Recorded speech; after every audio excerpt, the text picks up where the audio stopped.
Uh, As I'm going to ask for an approval of the agenda, but I'd like to with your blessing, swap items 2 and 3. We'll start with item 3, the internal accessory dwelling unit, if that's okay. So that said, I'll call for a motion to approve the agenda. So moved, Mayor. Motion by Coates, Second. second by Martinson. All in favor? Aye. The agenda is approved. We will start with item 3, internal accessory dwelling unit, IADU. Our city attorney, Thad Segmiller.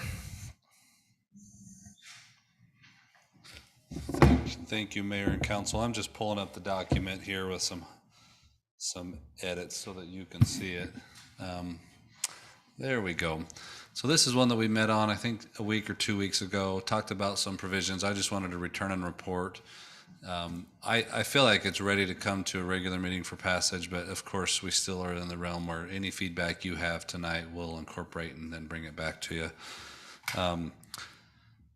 I also did meet with Drew after he returned from his vacation, explained some of the positions, and I think that there's congruence between the different departments here as to the meaning of the state statute, and that we will apply it such that it applies to primary dwellings within the footprint at the time of the IADU is created, or as you'll see there. Anyway, and so you remember there was some discussion as to whether they could even apply on plans, and the interpretation is that yes, we will accept an IADU application for an existing dwelling. In other words, a conversion of a space within an existing dwelling, or a planned IADU in a new to be built newly dwelling. So we'll allow both. I think reviewing those plans with that in mind will end up with a better product for our newly built residential properties. On the ones that are being retrofitted or converted, we're just dealing with whatever exists on the ground, and so we'll do our best on those. But yeah, on the newly built ones, reviewing them at the time of planning will help us accomplish some of the things we're trying to cover, such as, how does the street frontage look? Does it look like it's a multifamily property, or does it still look like a single family property? And so reviewing those at plan, I think, is a good strategy. So would somebody be able to come in and propose an addition to their house to make one of these if the addition, conforms to all of the other city standards? So the addition would need to show it within the footprint of the primary dwelling, and so the addition would need to be expanding the footprint. If the addition shows it as a non-footprint building, an external, then it would need to come in under the external accessory dwelling unit process. Okay, so they could come in and say, okay, I want to add this to my house. It'll be attached. It'll be part of the new footprint, and then if they've got, let's say they've got a house the shape of Utah, and they just come and say, we're going to build out this upper corner and attach the foundations. That would be within the footprint, and we would allow them to bring it in as an interior.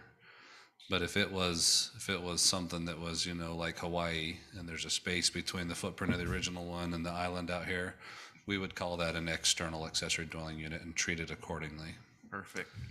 And of course, they would still have to meet all the building standards and criteria, building code, setbacks. Absolutely, and the exterior ones have some complication with setbacks. Councilman Ivey identified it. There's other issues there.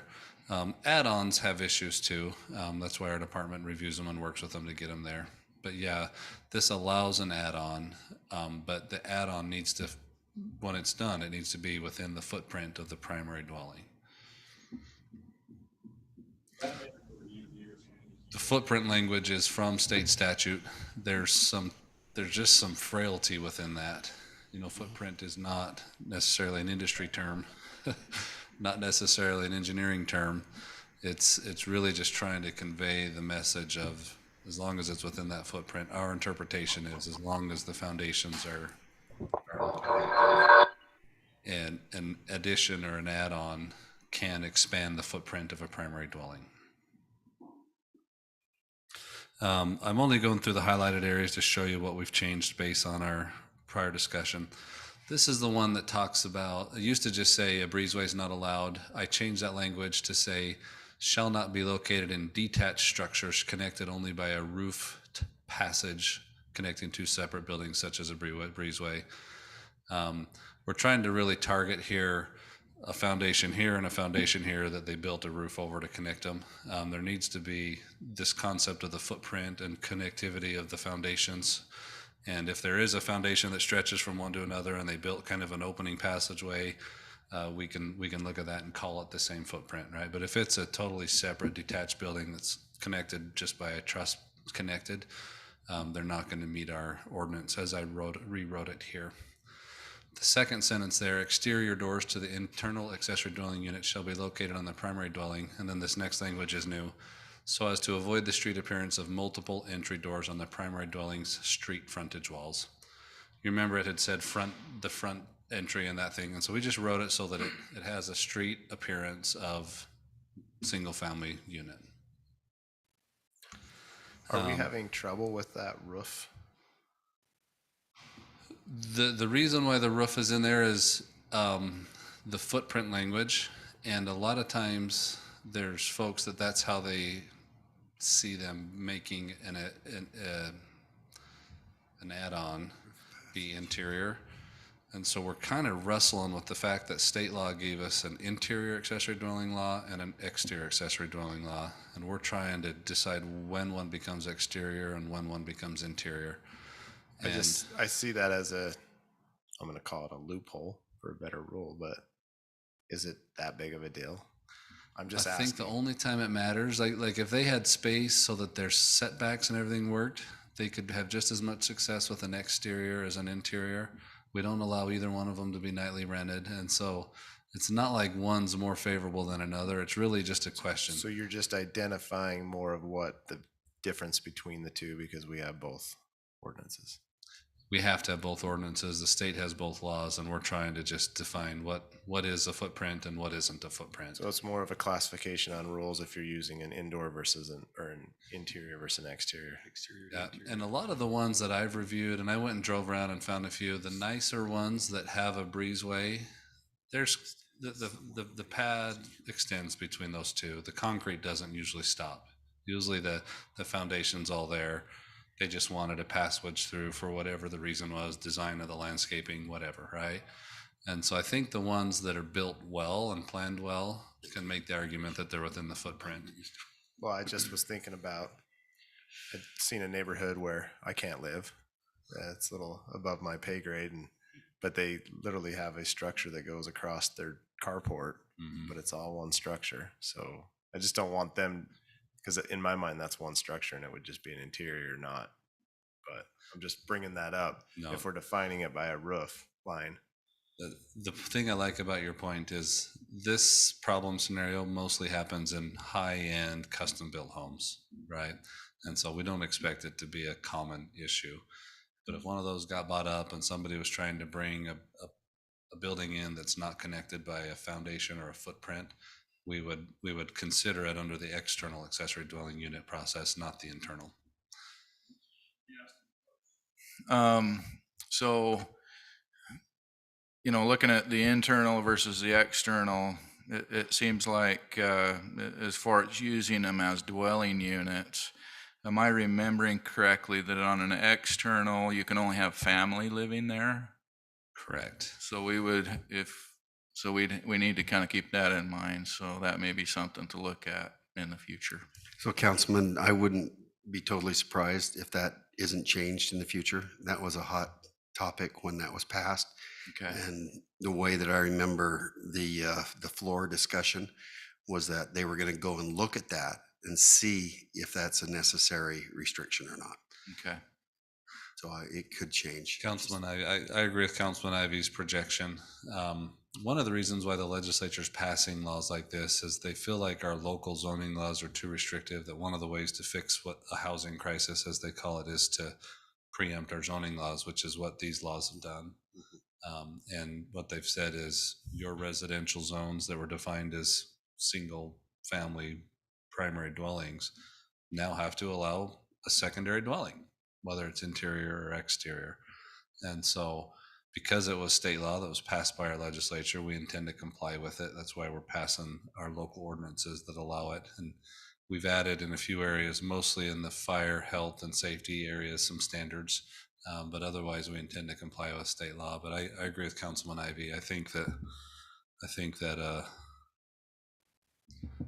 there will be more legislative traction in this area that'll probably cause us to need to amend some of our documents. We'd had some good discussion on the street frontage. I just changed it so that we just talk about the concepts in the ordinance, which is, the street appearance doesn't change from a primary dwelling, and that there doesn't appear to be multiple unit entry doors on the street frontage. So these aren't the same that's in our packet, right? These are new ones. This is the same, just highlighted. Am I just in the wrong spot?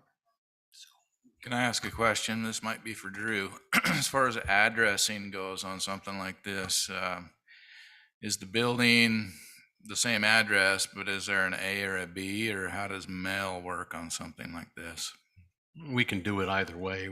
I know the state ordinance allowed for that, but I didn't want to touch that. I thought I'm going to leave that with our own GIS people. Okay. We can give them the option, I think, either way to do a 368A and a 368B, or just go 368 and then you just jump up 2 numbers and say 370. We'll let that kind of take care of it, because we do need to. But on internal ones, that's where it does get kind of sticky on emergency services. Where do I go? Yeah. Where is Yeah, exactly. that place at sometimes in this, and like I go back to the college days, remember sometimes you're living in the basement down around the back and you got to go through 3 gates to get there. And I always wondered about, man, if an ambulance has to come here, it may cost them 5 minutes talking to the guy who owns the house up and saying, oh, that's my neighbor down below probably. So it gets kind of, I always worry about that, but that's why I didn't want to touch it when I initiated writing this. We'll just let it. I'll talk with Dale at GIS and we'll come up with an A and a B, or we'll just give it, because most houses are separated by, I call them points, but numbers, so if I live at 270, the next one next to me should be like 286 or 290. So I have time to add just an address of +2 or -2, depending what we feel would be best at that time. So Perfect. I was just curious. So. The Postal Service is, going postal over this. There you go, a little reference. It's hard for them. They're not going to give you 2 mailboxes at this house if you're one of the neighborhoods that's serviced by mailboxes. They're not going to give you 2 boxes down at the community box. And so the mailing side of this, whether it's an external or an interior unit, is not perfect. There's going to be some amount of mail sharing going on. On the kitchen side, I went ahead and wrote that a little bit differently. I just called it a commercially manufactured appliance, such as a stovetop or range, is required for kitchen areas.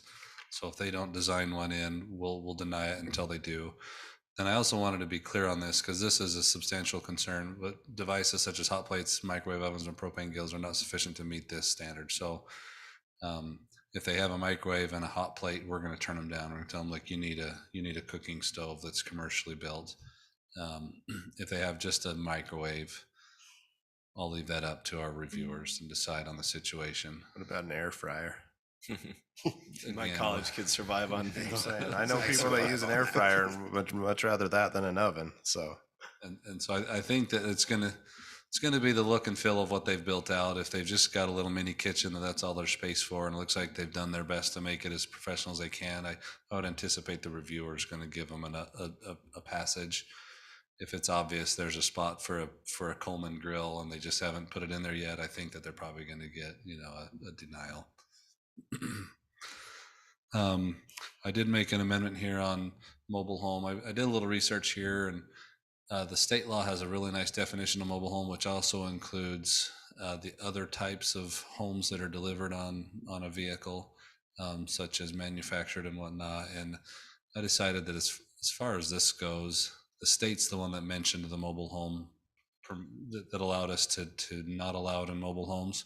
So I said, let's go ahead and adopt their definition. It's a fairly broad definition of mobile home, basically anything that's not stick built.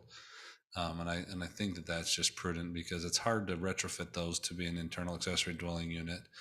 And so Council, do they meet the minimum square footage requirement being A lot of them 6,000 square don't. foot? A lot of them don't. Some of the manufactured that show up in a few pieces, sometimes around bigger lots. But I went ahead and thought, you know what, I think as a city, we would rather the state's broad definition of this, which is mobile manufactured, basically anything that arrives in pieces and then is assembled falls within this definition. And I think those are the areas I've changed. Any other questions or discussion? Is this going the direction you'd like it to go, to come back in a regular meeting for consideration? Well, just maybe a comment. So this was originally HB 82 in 21. It came back. There was a lot of discussion on the Hill with this. It actually was passed on the fourth substitute. A lot of, you probably remember hearing about news and had that discussion. And the feeling that I got is that the legislators were very willing to say, if you can't tackle the hard things with the housing shortage, we will. And so that's where this idea came from. I think it's more acceptable they felt like it'd be more acceptable from the state than the locals. But quick question for you. I don't recall, I know that they have to be rented over 31 days. They have to have a city license. There's a deed restriction and all that. But is it illegal to advertise on a website? Because there was a gray area between that and the overnight rental bill that passed. Can you help clarify that? Yeah, this is where the state law, I understand what the legislature's trying to do, but the exterior accessory dwelling unit law makes it clear that we cannot search. You're not allowed to overnight rent them, but we're not allowed to cite them based on online postings on Airbnb websites. Even with the ADU? Yeah, so we're not allowed to use those online listings as evidence in a criminal prosecution, for example, right? On the interior language, that language isn't there. We still have the ability to do the deed restriction. We're planning for any one of these that come in and properly go through the process. We're going to ask them to put a deed restriction on there. And the reason for that is if they come in and plan it and then the deed restrictions on there, it's very clear to subsequent buyers. And sometimes that's where our problem comes in. If somebody built the house, it is what they wanted. They sell it to an investor that sees an opportunity for a second rental unit, right? So we want that deed restriction on the record so it's clear that, yeah, if this is a rental unit, it's subject to state law and city ordinance. But yeah, on the external one, there's some language about the websites that promote nightly rentals. That doesn't exist on the interior one. The interior one gets interesting because I think there's a lot of assumption in there about if you're renting a space to someone inside your house, there's maybe a different filter that you apply than maybe somebody that just rents the casita. And that's probably a fair assumption that, if they're going to have access to the interior of your residence, that who's in there might be a little different than who you would allow out back. And the goal was just to try to remove the transient nature. That they wanted some permanence and not in and out, and people suitcasing in and out, and extra parking spots. And our biggest challenge here is probably most of the interior units that actually exist are not properly licensed through the city. City and government in general don't have an invitation inside people's dwellings. We don't spend a lot of time inside residences inspecting anything. And so those that don't come through our process, there's not really a way for us to go find them, and we don't have any intent to, try. We hope that people will come in and plan them well. If they do, we've got a process for them. And if they don't, we'll deal with complaints of parking by looking at parking. But it's just hard for us to get inside a dwelling and start looking around. We don't have that right. Any further questions? I know in Planning Commission, there was talk about not making not having a Class C misdemeanor, and that's something that I also brought up. I don't know how you all feel about that, but I don't feel like I would want to have someone be charged with a Class C misdemeanor for this. You want it to be an infraction? Because only Class C is our second to lowest. The reason this has Class C is that's what the state law mentions, but we can make it lower than state law. We don't have to match them on the severity of the charge. I would What's like to what's lessen it. what's the worst a Class C is? Just Class C is the worst crime. no, I'm saying like what's the worst The punishment? penalty. The penalty on a So, Class C. so infraction and Class C have the same fine. Class C can carry the risk of jail time. Infraction cannot, and so otherwise they're basically the same.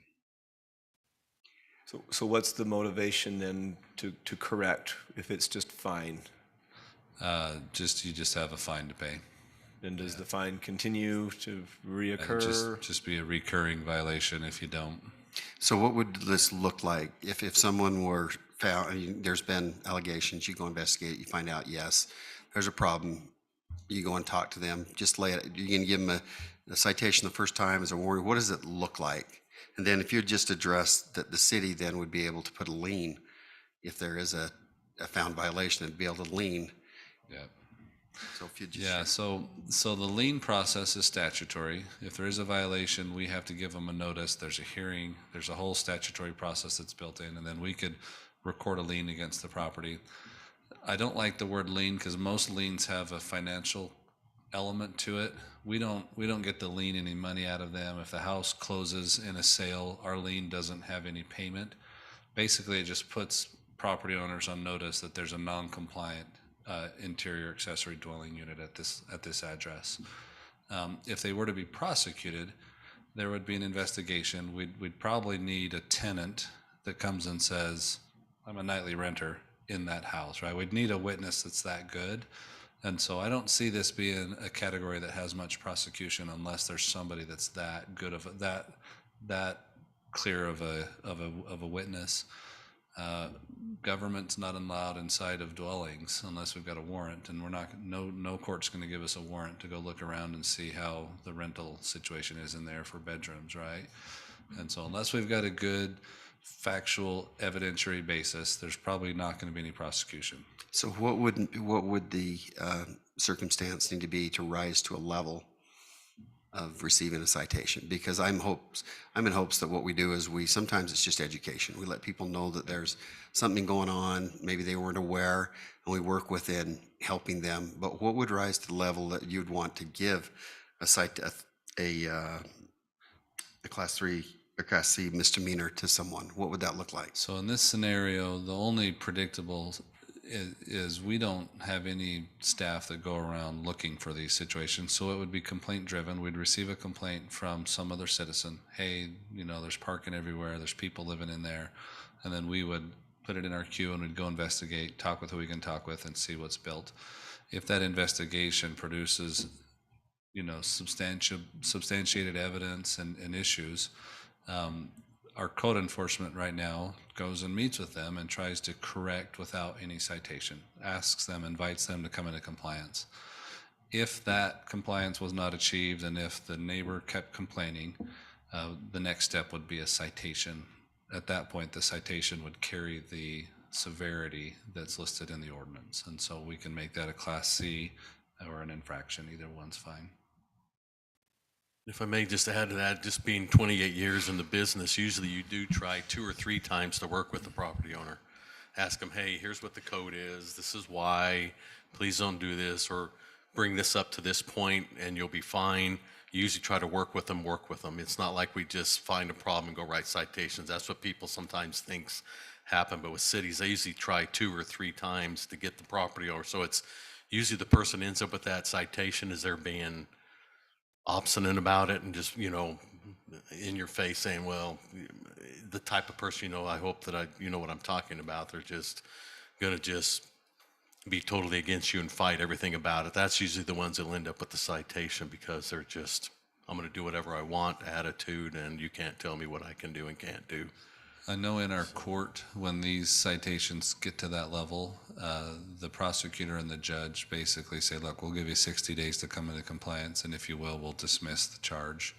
And so the hard part with these type of infractions is we don't get to clean it up. We need somebody to take care of business, and so we give them every opportunity to take care of business. And We'd rather that than a fine. Is this partially based on the fact that when you have an internal ADU in the law, the ordinance, it states that you can't fundamentally change the exterior look of the home? Is that kind of the idea with this, that you can have somebody stay there, but it's still got to look like a residential, single housing, single family dwelling? Yes, yeah, the state ordinance and the state law and our ordinance both make it clear that while the legislature's allowed you to have an additional dwelling unit within your primary dwelling, the intent was not to allow these to have the appearance of anything other than a single family dwelling. Does the law say that it prohibits nightly rentals, or is that something that we may choose to do? State law allows us to choose to do that. We don't have to prohibit them. We've got other ordinances that prohibit them. So we've already got a law-based prohibition within our other ordinances. But yeah, the state law says we may choose to prohibit nightly rentals. We don't have to allow them. Do we know of any other cities that allow nightly rentals in the interior dwelling units? The traction on nightly Hurricane? rentals, yeah, who'd you say, Drew? Hurricane does. Mostly the traction on nightly rentals is to get away from them unless they're within a specially designated zone. I'm not familiar with which one you're referencing in Hurricane. Drew would be an expert on that. So, Councilman, I think one of the considerations also is that when the legislature is trying to address the housing shortage, they realize that we have lots of visitors coming. And if we were to allow overnight rental into the homes, then that would be undercutting their ability to rent them to families that are in need, or a person that's in need. And so fundamentally, that was kind of the thought with the legislature as well. If that, is that correct? Is that the way you remember it? Correct. Yeah. And you can have an interior unit and not rent it, right? It doesn't have to be rented. If it is leased or rented, it must be for a term greater than 30 days, 31 or more. You can invite somebody to just live there free of charge, right? And at that point, our ordinance doesn't have a lot of teeth, but there's still some teeth as to how it looks and feels. But if it is rented, it must be 31 days or more. And I'm okay with the nightly rentals myself, because it could be a way for someone to earn extra money to help pay for their home. And if they're living there, they're going to be more strict about who they allow to come and rent, and they're going to be more responsible, and they're more invested in our community, and they care about what happens here. And so having having it be required that you have to be living there on I don't know which one that is, the owner of the property must occupy the primary dwelling on the property. I feel like it would be okay to have nightly rentals myself. I feel the same way. If it came up to a vote on that, I would be okay with nightly rentals if somebody's living there that owns the property. So just to put that out there. But I also understand the main purpose of this is to provide affordable housing for people. But I also feel that homeowners, property owners in general, ought to be able to make that decision for themselves. So I think if you're going to allow nightly rentals in this, we need to bring your other ordinance back that already regulates nightly rentals. I don't want this ordinance to modify an existing ordinance. Like we need to put those in sync if you're ready to do that. So yeah, if you want to talk about nightly rentals, let's bring that one to you too. I think one of the, and I'm listening to the comments, and I totally can see where the homeowner should be able to have the lion's share of the say of what they do in their home. But I also see that one problem is that very, very few of them come in compliance within the ordinance that we already have. If we were to allow this, what would we have a way to guarantee compliance at a greater level if we were to allow this in the internal ADUs? Yeah, well, if we have an ordinance that just says you can nightly rent your internal ADU, it runs into a number of policy positions that we have to be the opposite right now. We aren't a big fan and haven't been big fans of allowing previously built neighborhoods that have been around for decades to all of a sudden be converted to a nightly rental use, right? If you're going to do it, we want you to bring it in, we want you to plan it, we want it to be something that's known as people buy and move in. And so the challenge with the way the state did their IADU law is it applies to any residential dwelling of any type that's ever existed. And so that reaches back to, 40-year-old houses that have been there for a while, and it reaches back to other types of properties. And we've wanted to regulate our nightly rentals so that they're in well-managed, clean, well-kept, well-spaced properties. And if we just insert it into here, I think we need to go back to that ordinance and make those two kind of gel before we just insert it into here. So Councilwoman, let me ask you a question just so I understand your comments. So are you saying that what you would prefer is to be able to have a homeowner that has the ability to rent longer than 30 days or shorter than 30 days, being more of an overnight? That's what you're saying? If I may just throw out as your city planner, that particular one, I would strongly suggest you let your citizens know that's what you're thinking about. Do it. I would not do it in this format and just throw it in there without them knowing anything about it. I'm just fair warning to let your constituents and your citizens kind of weigh a little more on that particular decision. I'm just giving you some professional advice when What it have comes you to that seen- vacation rental. Like in Hurricane, what have you, because they allow that, have you heard of any issues or problems there from them allowing this?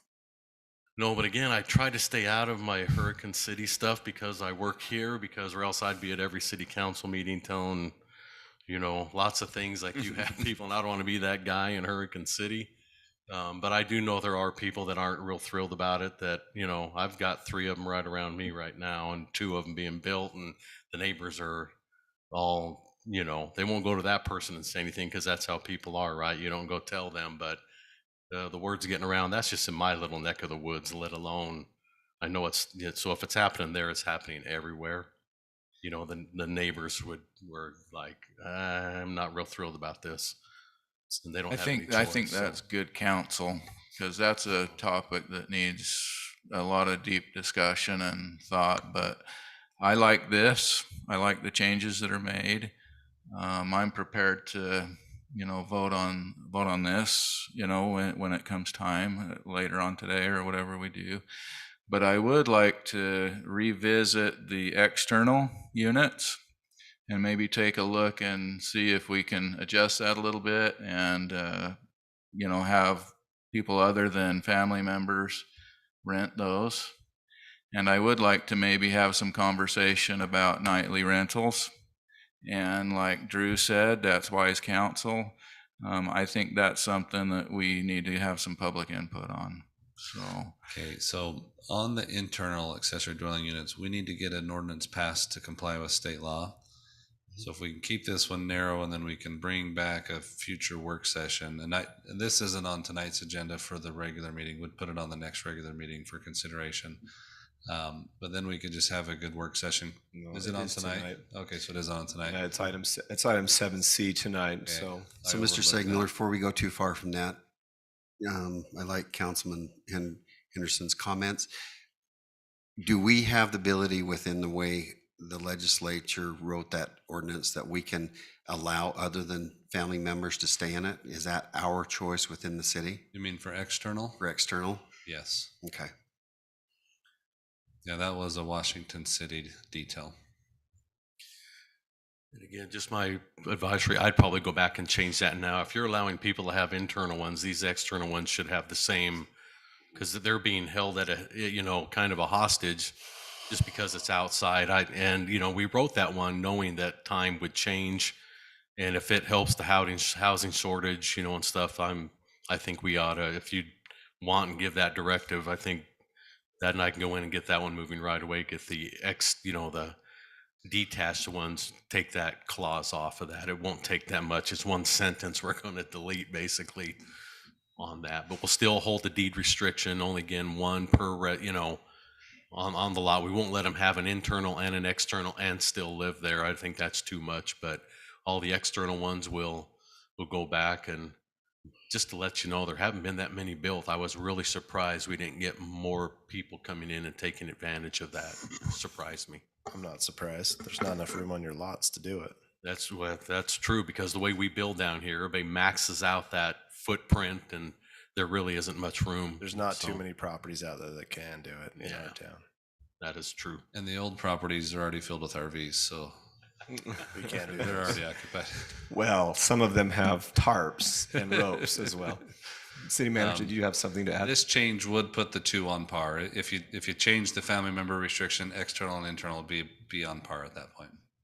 I think we're headed down the road that I'm pleased with. I think Washington City's done a very good job with our nightly rentals.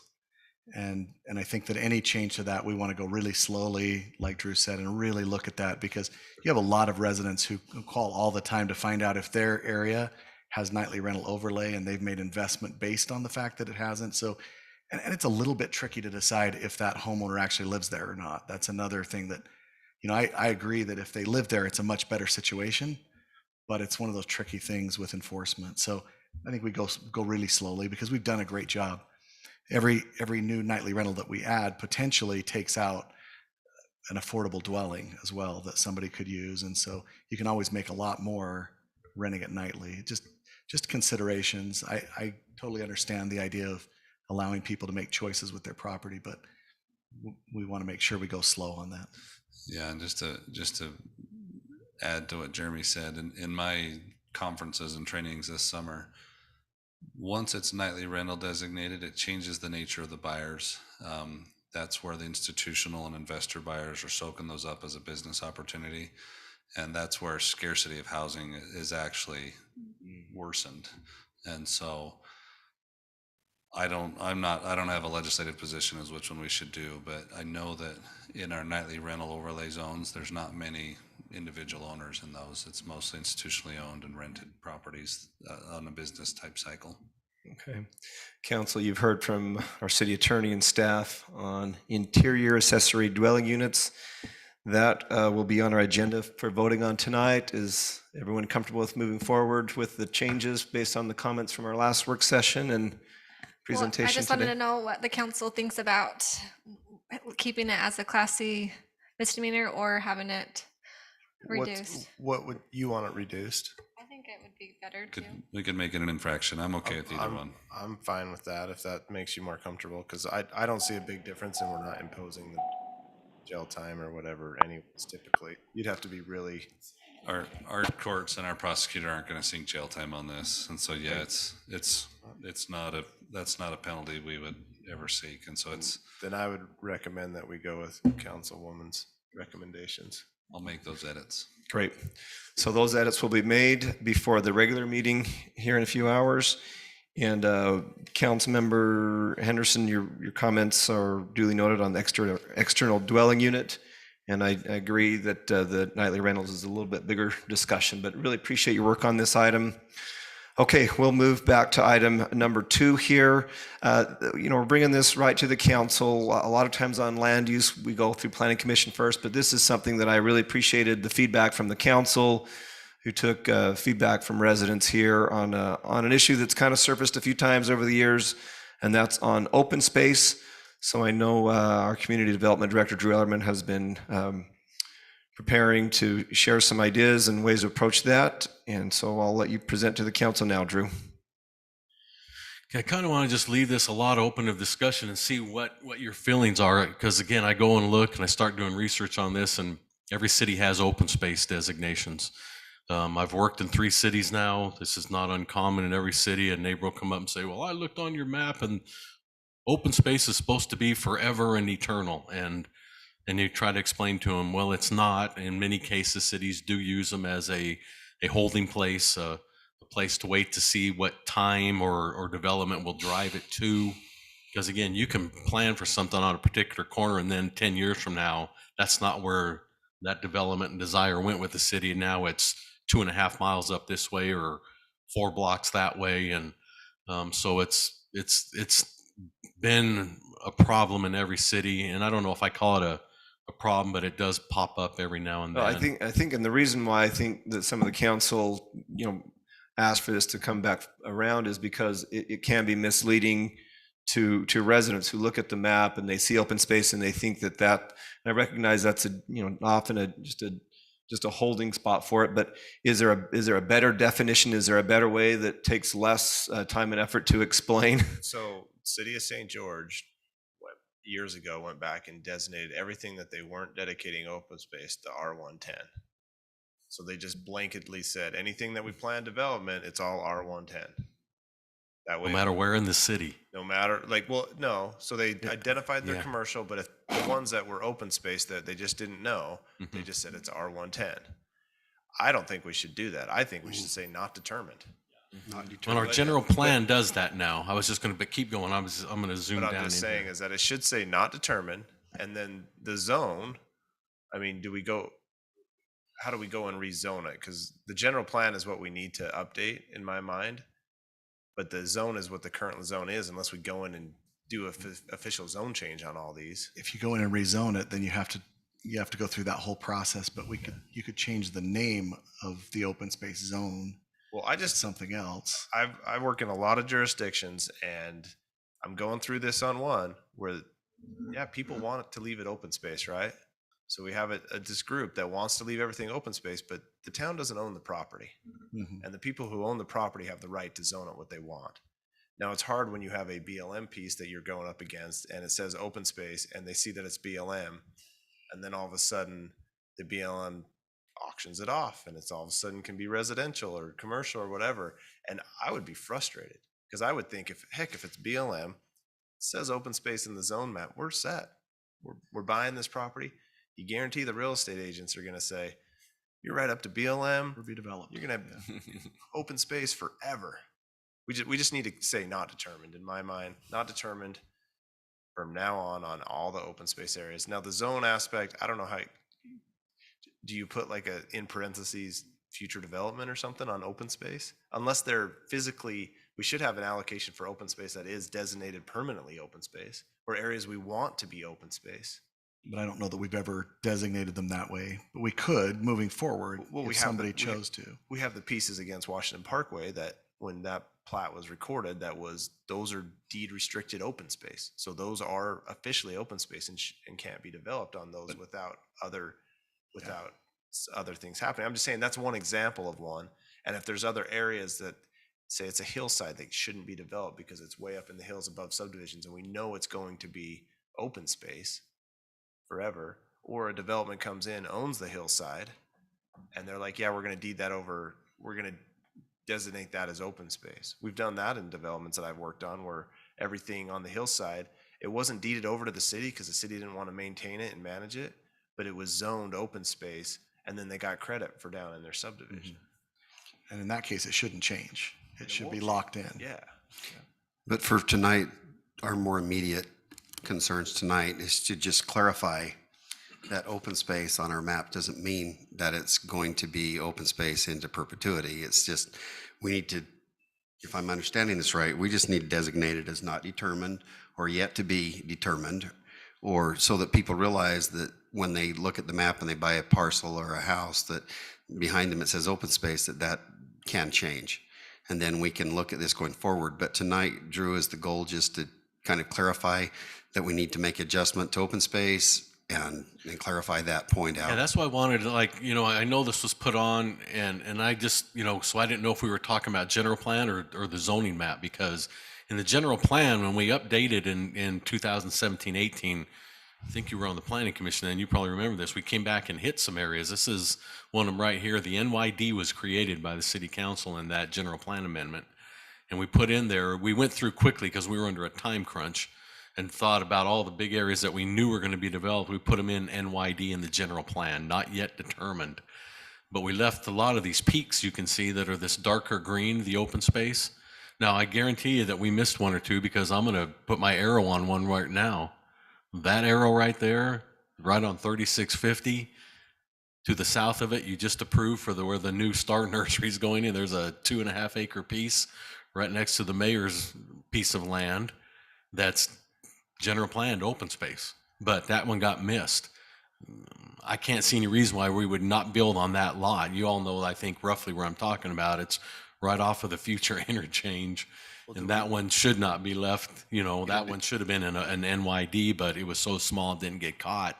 And I guarantee we probably have more of those that we haven't gone deep into. And It sounds to me like we need to do a general plan amendment and look at that stuff.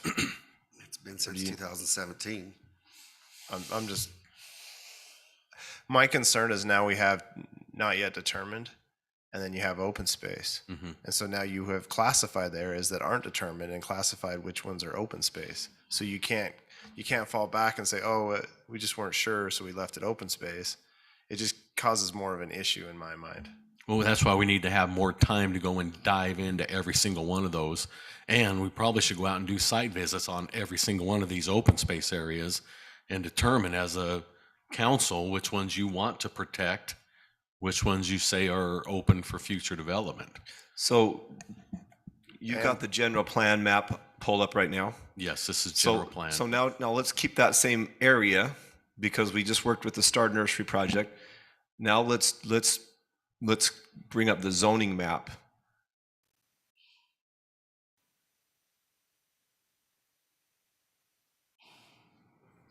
And all that gray is open space. Now, let me see if I can overlay. It's going to be confusing, but let's. So I'm going to keep clicking on and off, on and off. You can see where some of those underneath are popping up now. Versus the city thing, you see the differences there. So very low density. And I think et that's cetera. what gets confusing to neighbors is they look at the zoning and they don't see a zoning, perhaps a designation on it. Then they go to the general plan and they look at something that might say open space, which is, as we know, future uses. It just can get confusing. So I think what the council's looking for is how do we help reduce the amount of confusion when the general public is looking at these maps. Well, I will throw one thing out there. You can come and create a new zoning district if you want. I think this is maybe where you might want to go with this above everything else, is determine those areas that are not going to be touched. Well, then we could clarify, pardon me, Drew, that's when, during this process, we can also clarify what open space does mean and what the restrictions are with a true open space designation. But we got to be careful. If we're going to identify which areas that the council wants, I have a strong feeling if we want that left open space and it's a privately owned parcel that's not BLM, we better be ready to write a check to purchase that property. takings. It's a taking. And that's what we can't be taking.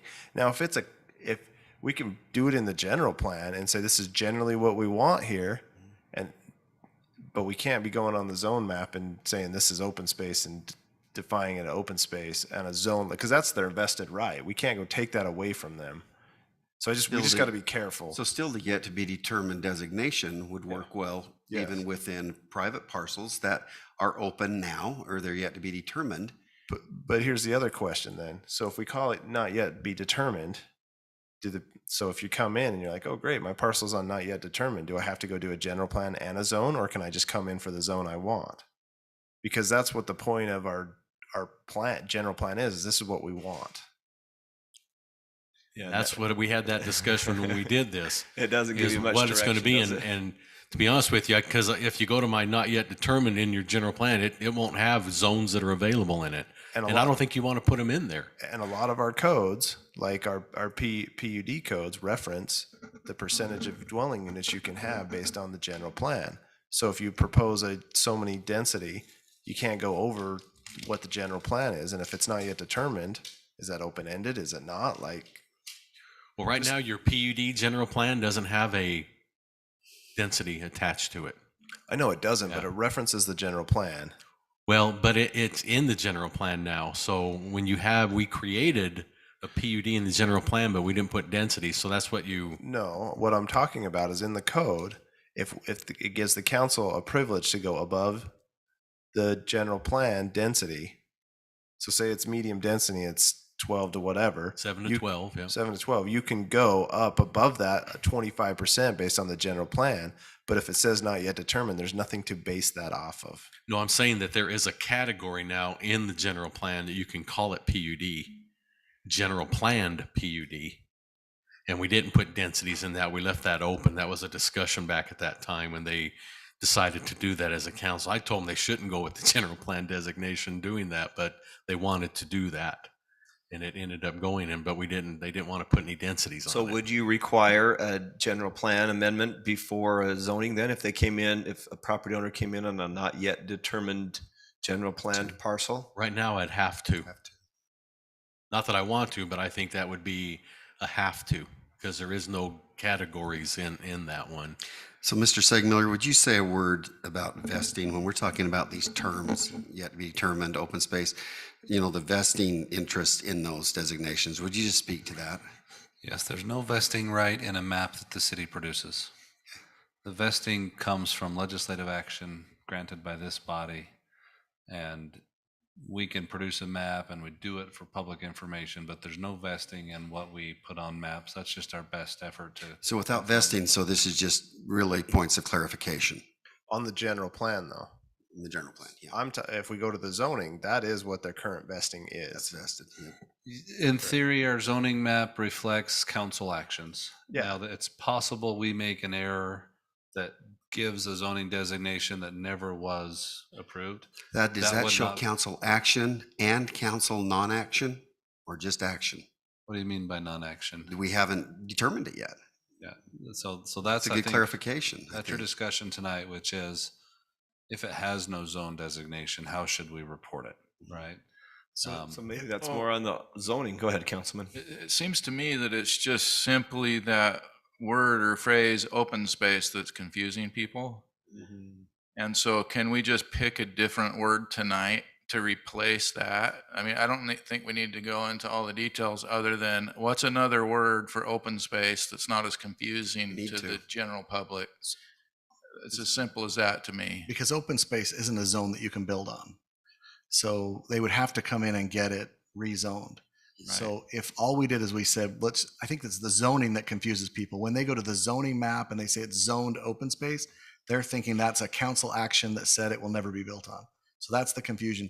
If you could do by resolution and say, we want to change the name of this from open space to open Undeveloped space not or yet something like determined that. or not Just yet anything. zoned, then I don't think you'd have to go in and look at each parcel one by one. You would just say, that's going to be the name of this zone. People still can't build on it until they come and change it to something else.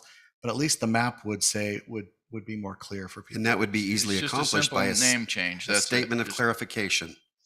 That just within in our packet, it just says, statement of clarification, open space is this.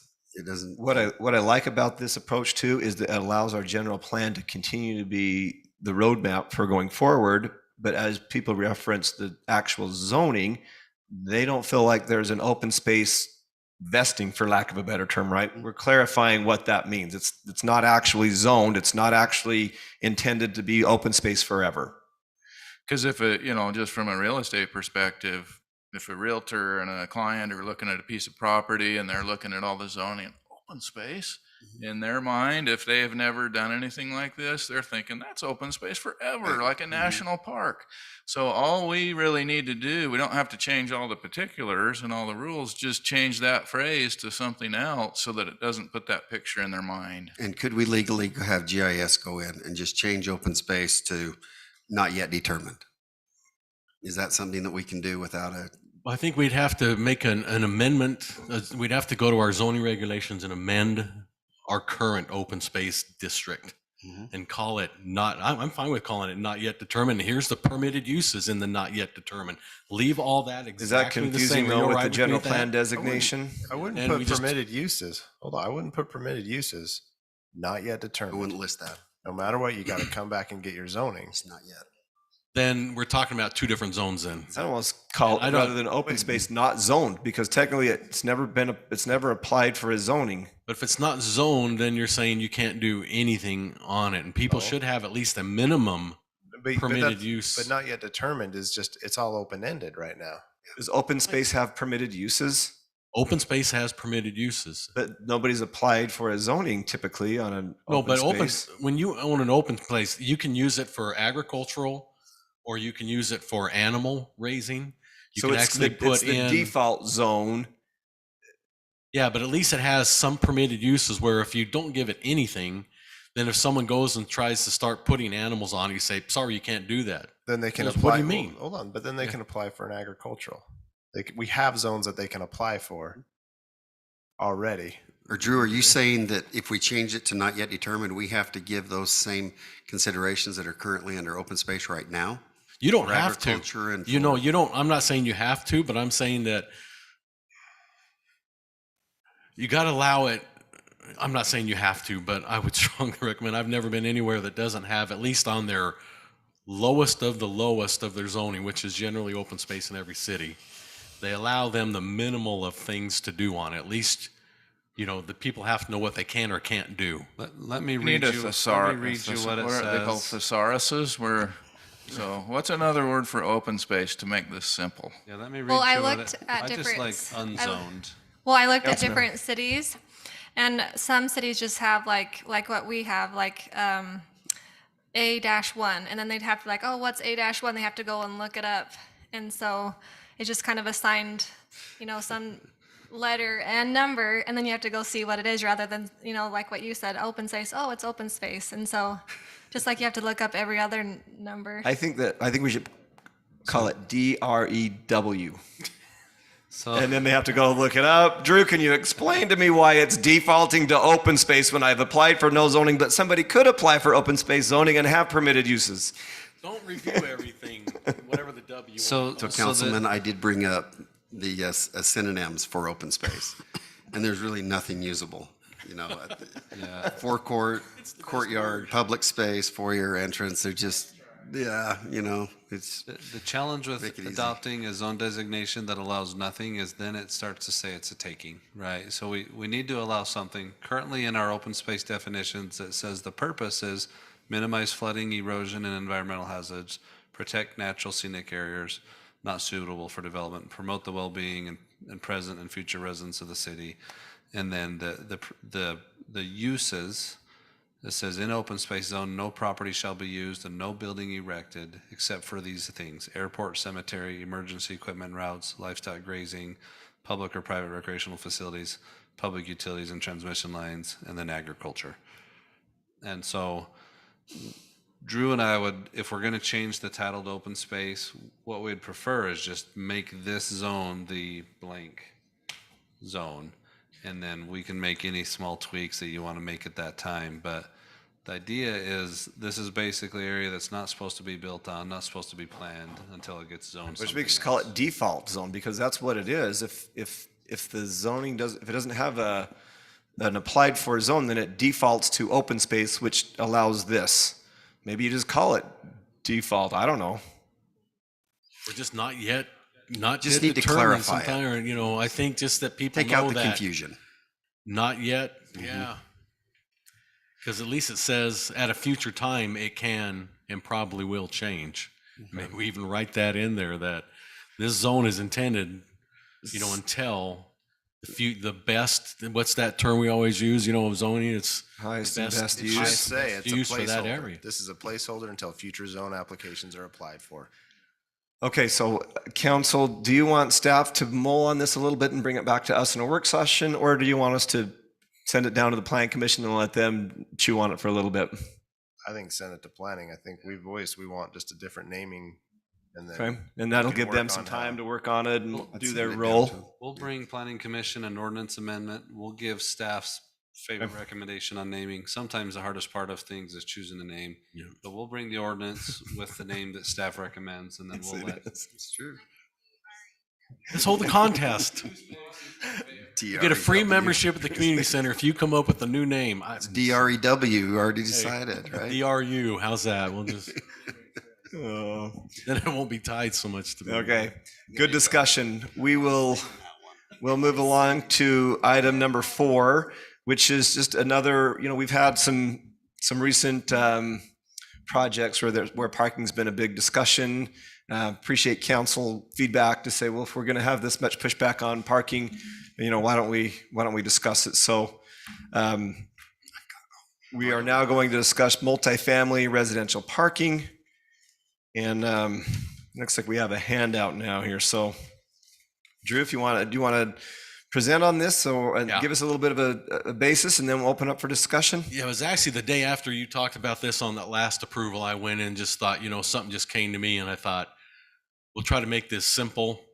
And the more I look into it, the simplest was I'm the pretty best. sure it was the night of, because I said, think look, it was the- it was yeah. the night of, and The mayor and I appreciate were you coming talking. back. I'd already had my head going, and so what I basically am proposing, this paper is just showing you two of the last, because they're familiar in your minds. These are two of the multifamily projects you just approved in the last little bit, and had them add extra parking to it. I didn't add that extra. I'm just telling you what they were proposing, and then what with the new plan, what the difference was going to be. So what I did is just went into the off-street parking within your ordinance right now, and hotels, motels, and motorhomes used to also include 2, 3, 4, and other multifamily dwellings.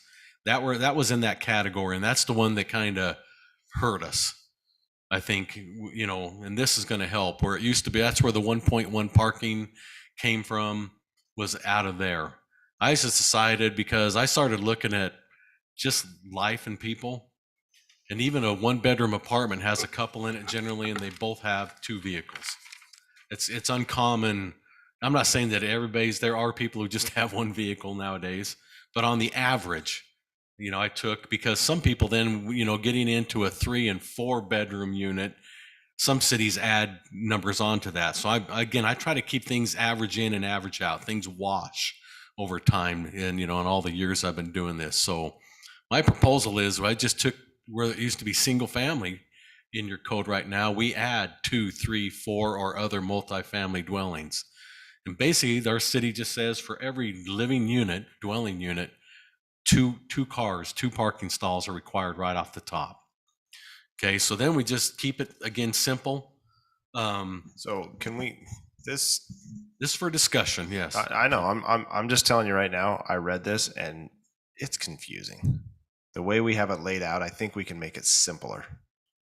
So in the ordinance just itself. in the ordinance itself. Yeah, like I not the know this is our concepts. existing one. I'm just saying I'd like to make it simpler and more like Even more simple, yeah. bullet point, multifamily. This something. This. Let's do a matrix box is what Yes, you want. yeah. And I can come back and do that. I don't That'll be- really yeah. like the text. It's like a run-on sentence. I feel like I'm reading and I'm like, I know, but I'm the lost where attorney I'm at. next to me and me as a planner, those are always helpful at times when you just kind of are able to loop around in a yeah, figure eight. and you loop around and say one thing and say the opposite in the same sentence. I've seen it that helps before, at too. times. I know.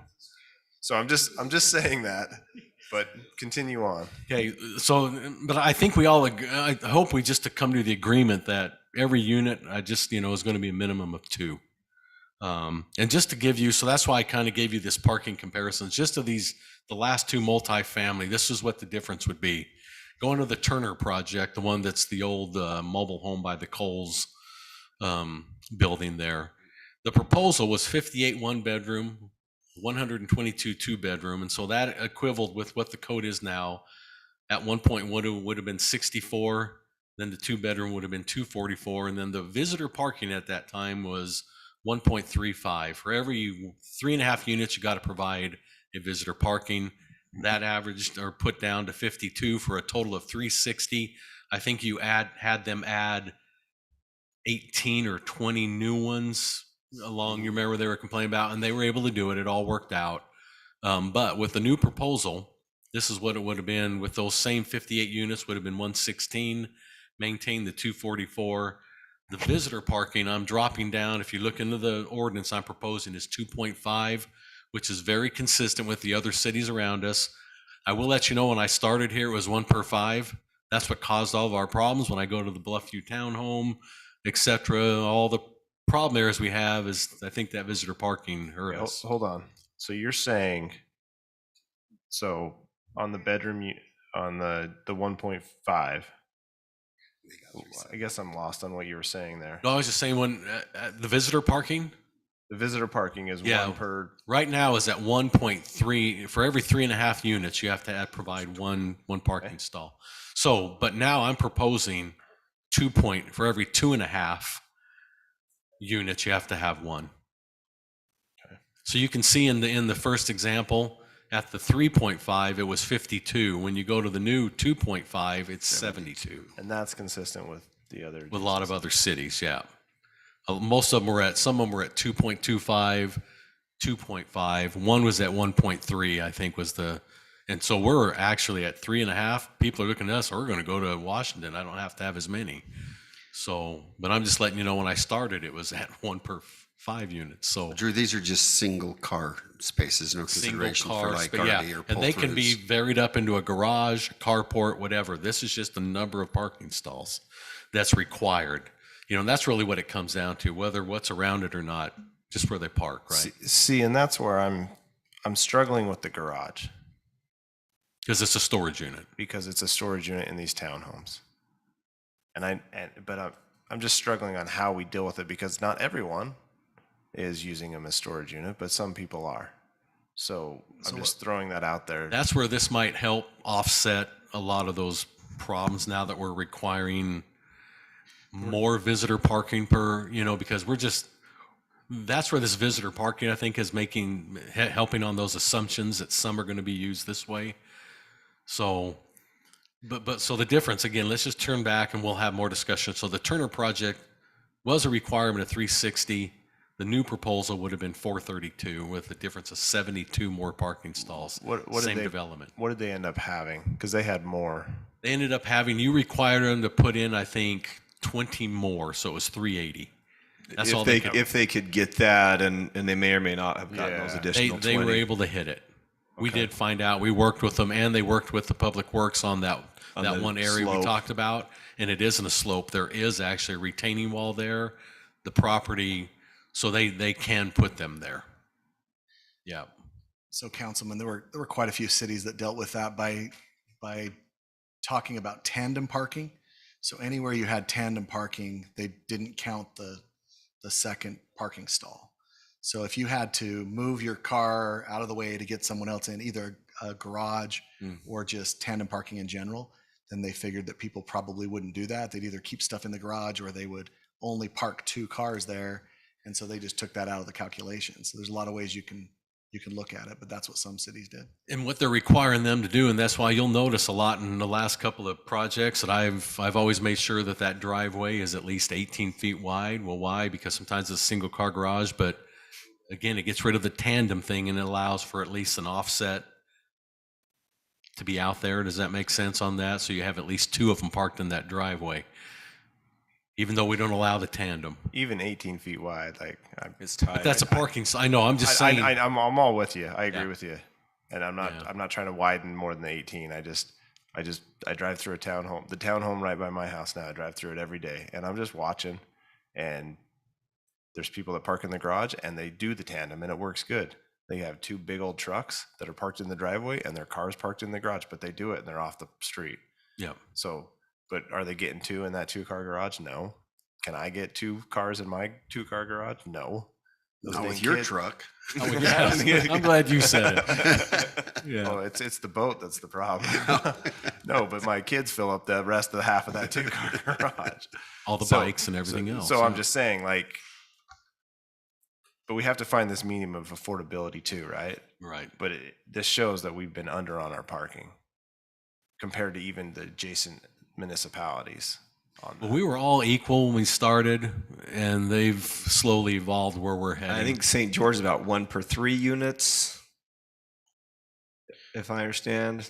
Yeah, and there's some cities that go with bedrooms in a multifamily, and I think that's getting really. As far as guest parking plus the. Well, no, it's just the minimum parking. There's some of them are requiring they're required. St. George requires 2 one stall per bedroom. 2 plus 1 per 3 units in guest parking. Yeah, so if they have a 3-bedroom unit, they're required to have 3-point-something parking stalls. But there's some developments in St. George that are 1 per 5. Yeah. So it varies too, depending on the development type. So I'm just. And in your PUDs, you can play with whatever you need to, but this is where our minimum is. So So can I add a perspective, just another perspective? So just doing the math here, I think we need to kind of think a little bit about how does this affect the overall developments? So just on the Turner one, 72 extra parking spaces, that's like 12,000 square feet. So that wipes out a whole building, which doesn't help us with our affordable housing crisis. So I think we need to be a little careful not to, be so I mean, I agree parking's a problem in some developments, but I think we need to be careful not to get so excited about parking that we wipe out, potential development. And all we've I mean, created we is need a balance asphalt, here. blank asphalt places for more heat. And also I think to add on to your point, Councilman, there's a difference between you lump in multifamily, but I think there's a difference between apartments where people are renting, and then take Bluffview where there's certainly a parking problem, but people at least are able to own there. I mean, at least properties that the investors didn't gobble up, they're able to own there. Yeah. So I think that's another difference to me is I think if you're owning, you might have a few more assets than if you were renting. Yeah, so that's why I went back and I said, well, which one do I want to change? I don't want to get into the 1 point. I just assume I'd like to keep the 2 cars per dwelling unit. I think where we can play with this is in your visiting parking number. So let's, instead of going to 2.5, we can either keep it at 3.5, because again, if you go back to that, that's you're adding, so the difference of 72, you take 20 off of that and it's still plus 52. You made them put in 20 or 22. I think we're getting really close on that. See, and what Councilman Henderson said, I agree. I actually was surprised that 3.5 wasn't good enough.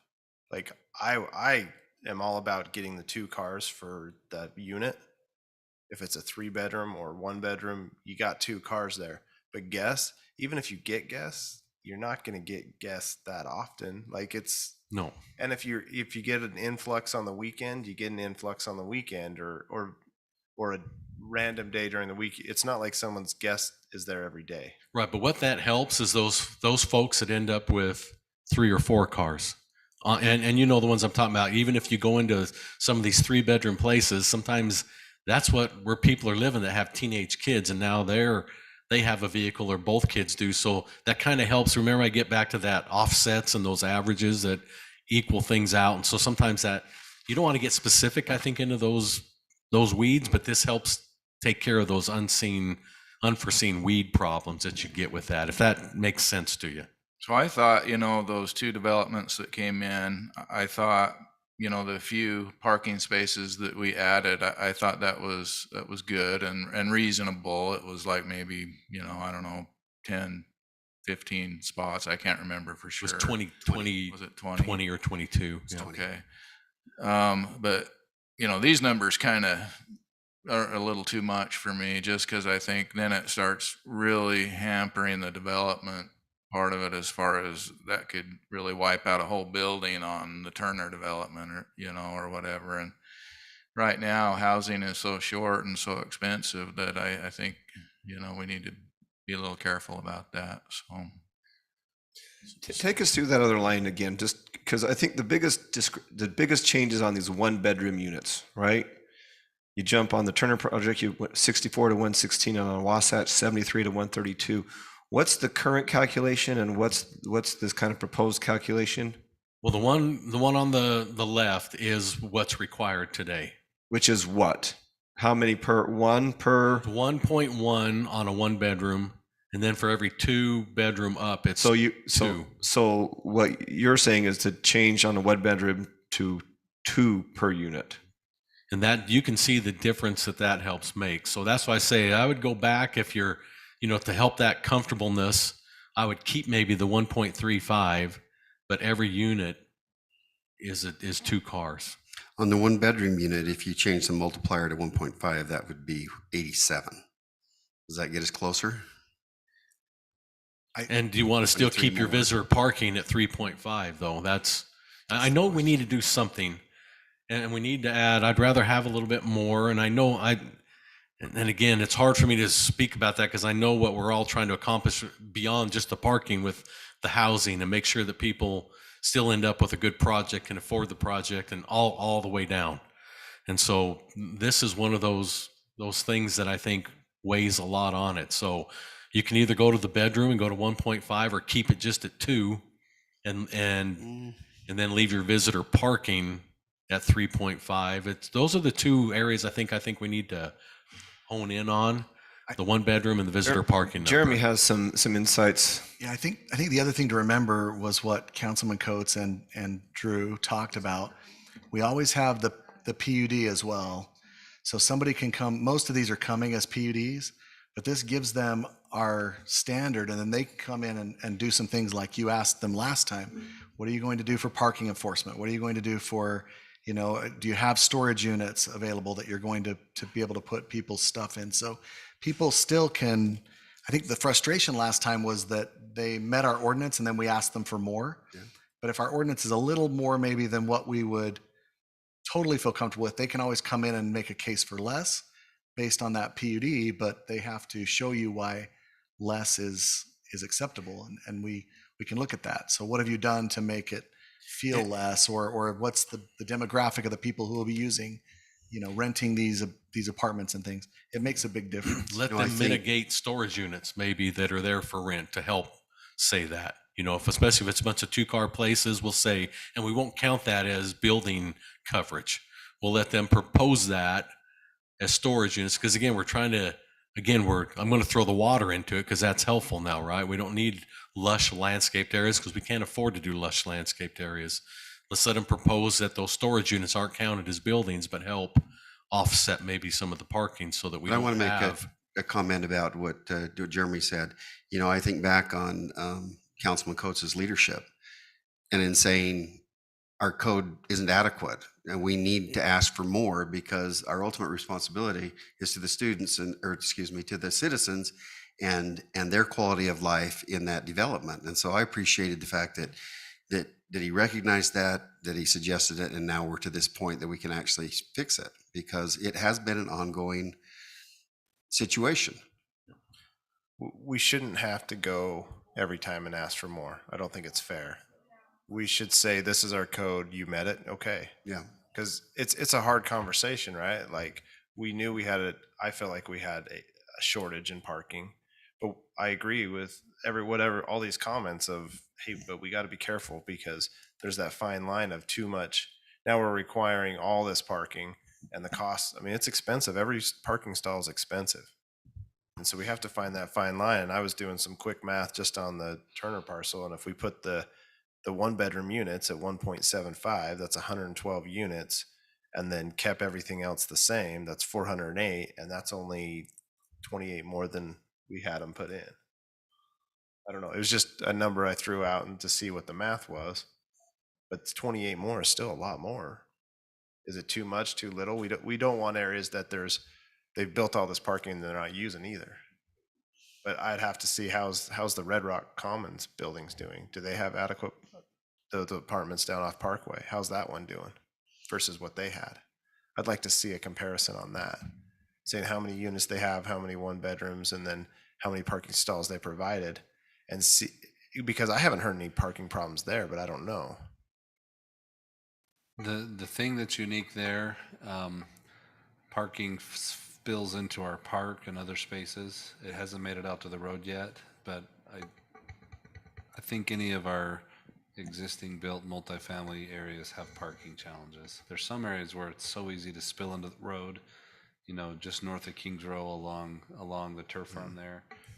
But the question is it, I'm just doing some math.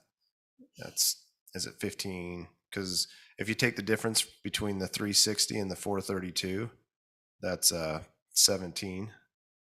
Is it 17% issue? Are we seeing a 17% issue, or are we seeing a 10% issue of not enough parking? That's where I'm not quite. Some of these come in with more than our minimum, right? They know what they want to do to be able to rent those out, and people are more likely to rent something that has adequate parking. And so we've had some come in above our minimums too. We could look at that. I guess what I'm saying is, if Telegraph allowed people to park their boats along there would be by Red Rock Commons, right? And so part of why we're not seeing it there is it's not feasible out on Telegraph. So one thing that we've had this discussion, and Jeremy's actually put together a pretty nice spreadsheet that shows a comparison with what some of the other communities, maybe similar in size or close in proximity. And Drew, if I send that to you, or one of you have ability to cast that, are you comfortable sharing that information? If I can get in an email, I got my email opened up that I can Just forward it to you right now. just send it to the Washington, and I can pull that up. While Yeah, you're I just- pulling, oh, I was Go going to say, ahead. while you're, go ahead, Drew. I'm sorry. I was gonna say at the 1.5, it was 87, so that's a plus 23 on that. Leaving again the visitor parking, you might want to play with both of those. If we want to go to a 1.5 or 1.75 on the one bedroom, bring the visitor parking down to 3.0. I think you guys might be right where you want to What be. you're and saying, plus a little 1.75 more. on the one bedrooms and then 3.0 on the visitor? Yeah, and that'll still put you at, because the 1.75 brings you up to 102, which was a plus of 38. And you asked them to do 18 to 20 more. And that's with not changing the visitor parking. So if we drop the visitor parking down to 3.0, or you leave it at 3.5, that I think, or go to 1.5 on the one bedroom and then go to 3.0 on the visitor. I did the 1.5 and you come up with 96 on the one bedroom. And so if you do the 1.5 per one bedroom and 3 per the visitor parking, I think you accomplish both, because I think if you make the one bedroom too much, you'll see fewer one bedroom apartments or townhomes being built, which still drives that affordability up. Right.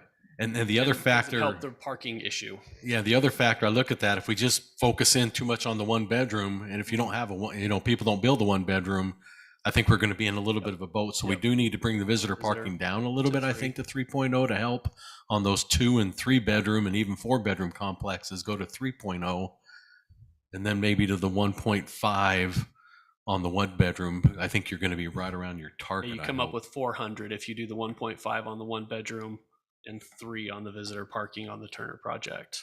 I think that addresses your Both. your concern, Councilman Henderson, which is a great comment, because sometimes we get so zealous on one side of the coin, we don't realize that there's another side. Yeah. And I was going to say, just from my observations, it kind of seems like places where we're having the most difficulty is those places with garages. And because they're, like you're saying, Councilman, they tend to use their garages for storage, and then all the cars are parked out. Yet we count some of those garage spaces. So I don't We know count if it as that's a parking space. Yeah. Zoom in on that just a little bit, Drew, like 1.25 or maybe I'll try to just zoom right in. up. If you go one, yeah, right there, Right here. right where it says 100%. Oh, You can see there are very few that still have one for a one Right, bedroom, and I right. think that's where we really Drop see down that next to problem. 100%. If they get one bedroom heavy, it really shrinks the parking, and you can see a lot of them are somewhere between 1.5 and 2 most. And I can't say don't tell me this is perfect, because it's, what it's like to try to read our parking ordinance. So we're trying to read other cities' parking ordinances and decipher. So this is very close, but if there's a mistake, it's a mistake of trying to read their ordinance.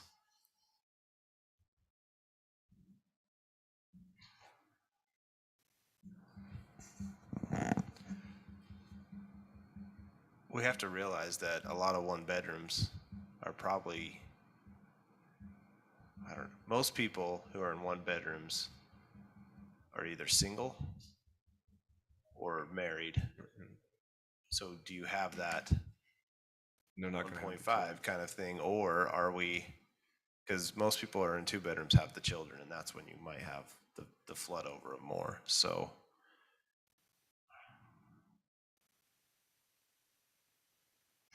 We've got a few more minutes here. So council, let me just throw this out. Is this a discussion we want to continue having at this level? Or is this something like the other that we want to send to the Plan Commission to mull over a little bit? I'd like to have another work session, and I'd like to have, this is a great chart. I think that's good.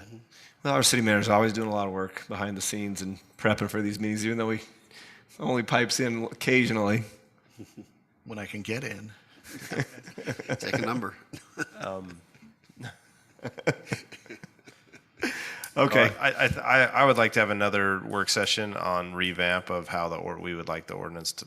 I would like that ordinance to be more clear, like a table, like Yeah, this and I that like just the says idea what it is. with the matrix, but I think we're making some progress on, the ratios. Yeah. If I'm looking at everyone, has everybody had a chance to chime in on this that has some thoughts? Shows If not, we'll 1.5. I'll share this with everybody too, so you have it to look over. okay. I think the ratios are close. I think that considers what council considers, and I think it addresses what we're trying to do.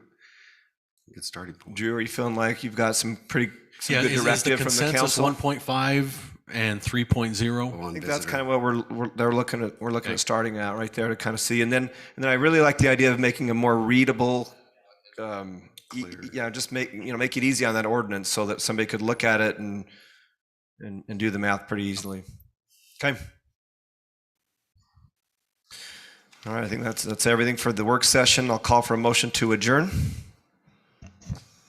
So moved. Motion by Coates Coates. Second. Second by Martinson. All in favor? Aye. Work session is adjourned. We'll be back here at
All right, it's 6 o'clock.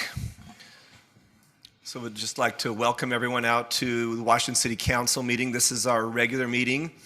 We're located here in the council chambers of Washington City Hall. It's July 13th, and our meetings are also streamed live on YouTube via washingtoncity.org/meetings. And I'd just really like to express a warm welcome. It's nice to see full council chambers, even if it's only for the first part of the meeting. But we don't have too long of an agenda tonight. We have one of our own residents who is part of the Interfaith Council who's been gracious enough to come forward and speak a little bit about, share a message with us and offer the invocation. So Linda Van Wert of the Buddhist community, if you'd come forward. Hi, thank you for the invite.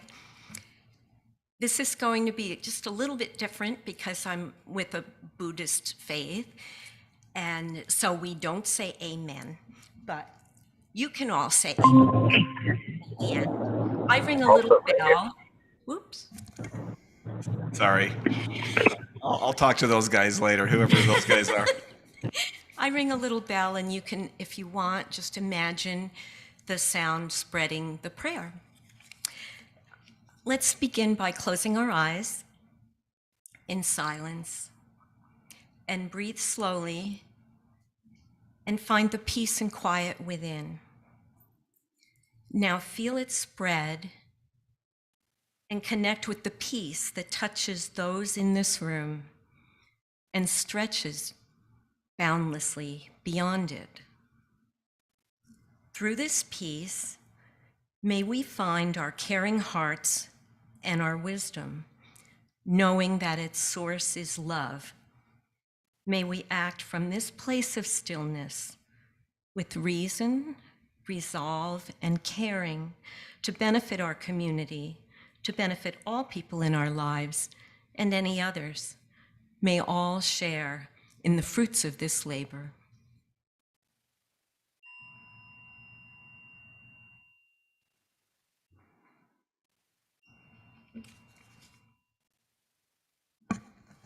Thank you, Linda. I'd like to invite Councilmember Martinson to lead us in the Pledge of Allegiance.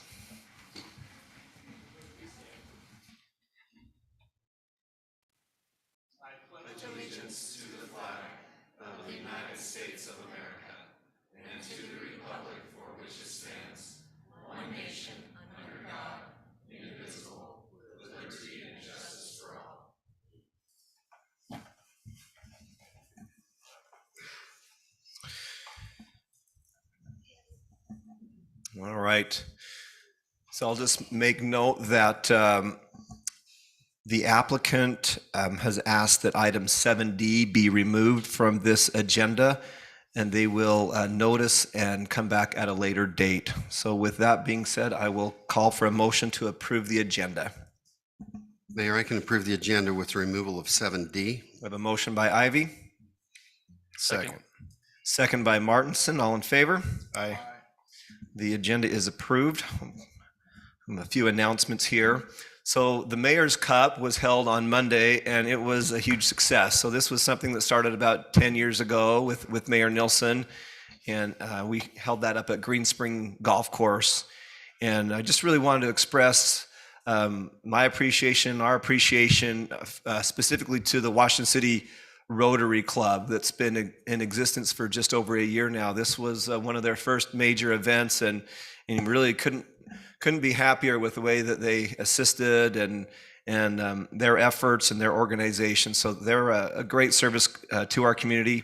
I would also just like to thank all of the individuals and businesses who were so generous to sponsor and support that event, as well as those employees up there at the golf course. They were great hosts.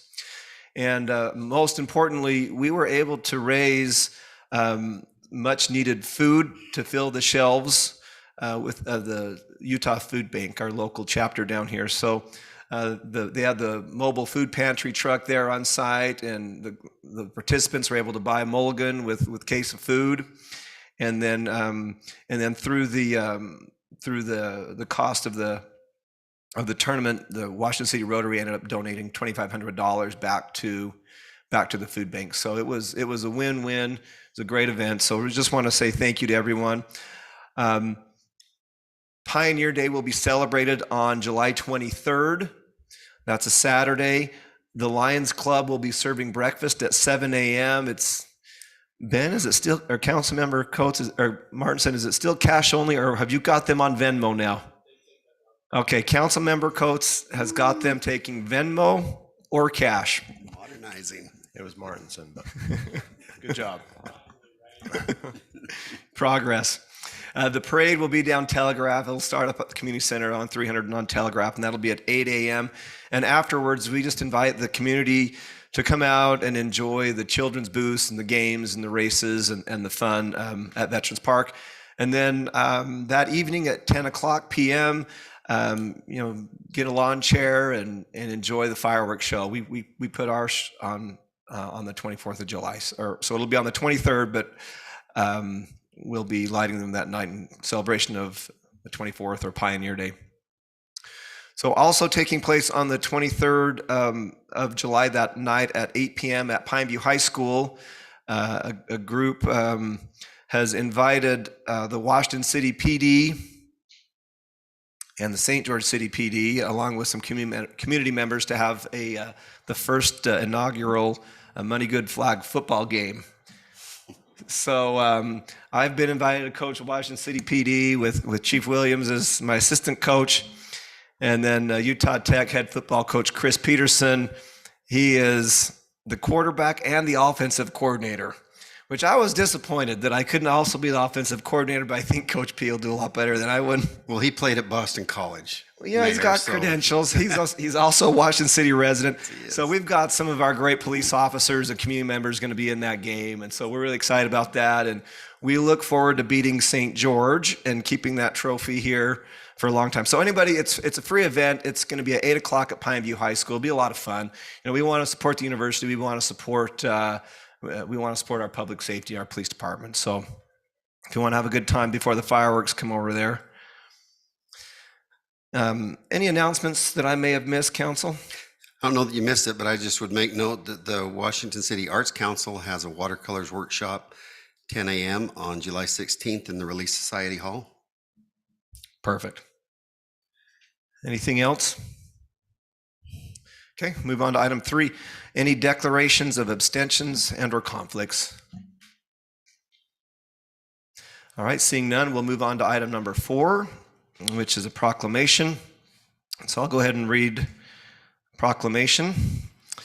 So whereas July is National Park and Recreation Month, and whereas Washington City has many state-of-the-art award-winning parks that cater to all ages and demographics, and whereas Washington City's parks and trails provide a gathering place where city residents and families can recreate, compete, relax, play, and enjoy time with other community members, and whereas Washington City's park and recreation employees are innovative and forward-thinking, building parks that will be of future benefit to city residents, and whereas Washington City's park and recreation employees provide services of the highest quality, reflecting the overall environment and quality of life that so many people enjoy in Washington City. Now, therefore, I, Cress Staley, Mayor of Washington City, do hereby express sincere appreciation for the park and recreation employees of our city and proclaim July as Park and Recreation Appreciation Month in Washington City, and call upon all citizens and civic organizations to recognize the essential contributions offered by the park and recreation employees of our city who make Washington the best place to live, work, and recreate. In witness whereof, I have hereunto set my hand and caused to be affixed the Great Seal of Washington City, Utah, this 13th day of July, 2022.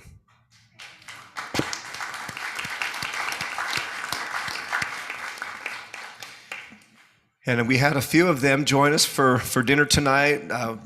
We'd just like to recognize Paul Walker, who's been promoted to Assistant Leisure Services Director over Parks and Maintenance and Trails, and also Glenn Evans, who is promoted from Sexton to Assistant to Supervisor within the Parks and rec department. So we appreciate them and all the employees that work so hard here.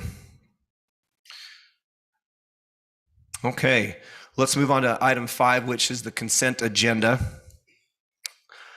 Item 5A, it consists of consideration to approve the minutes from the City Council meeting of 6/22/22. 5B, to approve the board audit report from June 2022. And 5C, to approve an award of bid for the substation steel structures for the Main Street substation upgrade project. And that would be awarded to Continental Steel in the amount of $206,700 per the recommendation of our Power Director, Rick Hansen. Any brief comments or clarifications before I call for an approval of the consent agenda? Mayor, I've read the minutes and I think they're accurate, the board audit report. I got clarification on those questions, but I do have some questions on item C, the awarding of the bid. It would only take a minute or two, but whatever you recommend. Yeah, go ahead, Councilman. Okay, my question on C is generally we award the lowest bid. In this case, there's a time element that we have to consider. And the difference is about $8,000. The time period difference is 12 to 14 weeks on the higher bid and 24 to 26 weeks on the lesser bid. So I would just want some clarification on those timelines and whether or not those are hard and fast timelines. We wouldn't want to award a higher bid and then be pushed back into that longer time frame. So I just want clarification. Rick, would you address that? I do know that the ICPE did recommend steel structures on this as well. Go ahead, Rick. Yeah, I mean, you, Councilman Ivy, hit it on the head. In the bid documents, we had put November delivery time frame. The low bidder puts it out late December, early January. In order to, and this is one component of many, have to come together to complete the project, but if we don't get the steel until that later date, we probably won't make it for next summer. So you feel good about the time frame within the Continental bid that they will be able to produce within that 12 to 14 week time frame? Yeah, and I've had discussions with them on that point specifically, and they said they're comfortable. So, and I know that's a challenge right now on everything. But again, I had a good conversation with them. So, and the goal is to have it in place before next summer. Okay. So we'd take the substation out of service probably October, and hopefully have it back online April, May of next year. All right, Council, you've heard the recommendation. You've heard the bid amount and the award. I'll call for a motion to approve the consent agenda as read. I'll make a motion. We approve the consent agenda as read. I have a motion by Coates, I'll second that. second by Henderson. All in favor? Aye. The consent agenda is approved. Before we move on to item 6, I'd just like to take just a moment and welcome and recognize former Councilmember Colleen Granger. It's good to see you. You're probably used to sitting up here on Wednesday nights rather than down there, but yeah, a little less pressure. It's good to have you here tonight. Okay, we'll move on to item 6, which is a wrap tax. And so this is going to be, this is something that I remember however many years ago when our city attorney, then Councilmember Thad Segler and myself were here, and the legislature set it out to the people to vote on a small tax that would come back and benefit the community in terms of dollars that would be put in for specifically recreation, arts, and parks. And so as we knew that we would receive some funding as a municipality, we went through that process at the time and determined that in January and July we would open it up for applications for that and set forth a process. Before I give the council an opportunity to do their work, and then they're the ones that are going to be voting on this, let me just tell you that 6 months ago, we received 0 applications for RAP tax funding. And here tonight, we've received, I believe, 6, if I did the math right, and 6 or 7. and it's close to $1 million. So certainly, with a limited amount of money, and it kind of trickles in and is built up just a little bit, it's impossible for this council and to approve everything that's before us tonight. It's probably not practical to think that everyone would also be necessarily approved for the amount that they're asking for. But I can tell you that this council has done their homework. They've read through all of the applications. They've weighed the requests. They've considered ongoing and future needs. And I will just with Council Member Granger here, I remember with her leadership on setting aside about 35% of that RAP funding to go for a future cultural arts facility. So when we still plan to do that. But I just wanted to let you know that we really appreciate everyone who's here. I will take a little bit of mayoral liberty, and I may not invite everyone to come forward, but I plan to go. I'll ask our city manager to present just a little bit on this, and then I'll facilitate a conversation on each of those items. I may invite applicants to come forward and speak just a little bit. I'll ask the recorder to come and look at those a little bit, and then at the end it will be one vote because it's an ordinance. So we're not able to vote on those individually. So we'll have one vote with each of those kind of tallied. So with that said, there's some exciting projects that we have forward, and I will turn to our city manager, Jeremy Redd, for anything he'd like to add to that. Thank you, Mayor. I would just recognize the recorder's office, who's done a really good job collecting these applications, and the applicants who have really put a lot into the applications. I know the mayor and council have read those, so a lot of the information that they need has already been answered. Just give you some background. The city currently has $1,476,469 in available RAP tax funds. Of that, we've chosen to commit $538,760 to the council for cultural facilities and arts. So that was done quite a few years ago. So that leaves us $937,709 uncommitted and available, which is the entire pot. So as you mentioned, that's a lot. But below, we have a table up here that our city recorders put up with the different applicants and the amounts that they've requested. So other than that, I'll turn it over to you and let you go ahead and do your thing. Thank you, Mr. Redd. Appreciate it. I might not ask each applicant to come forward, but I am going to ask Carmen Snow to come forward if she would be so kind.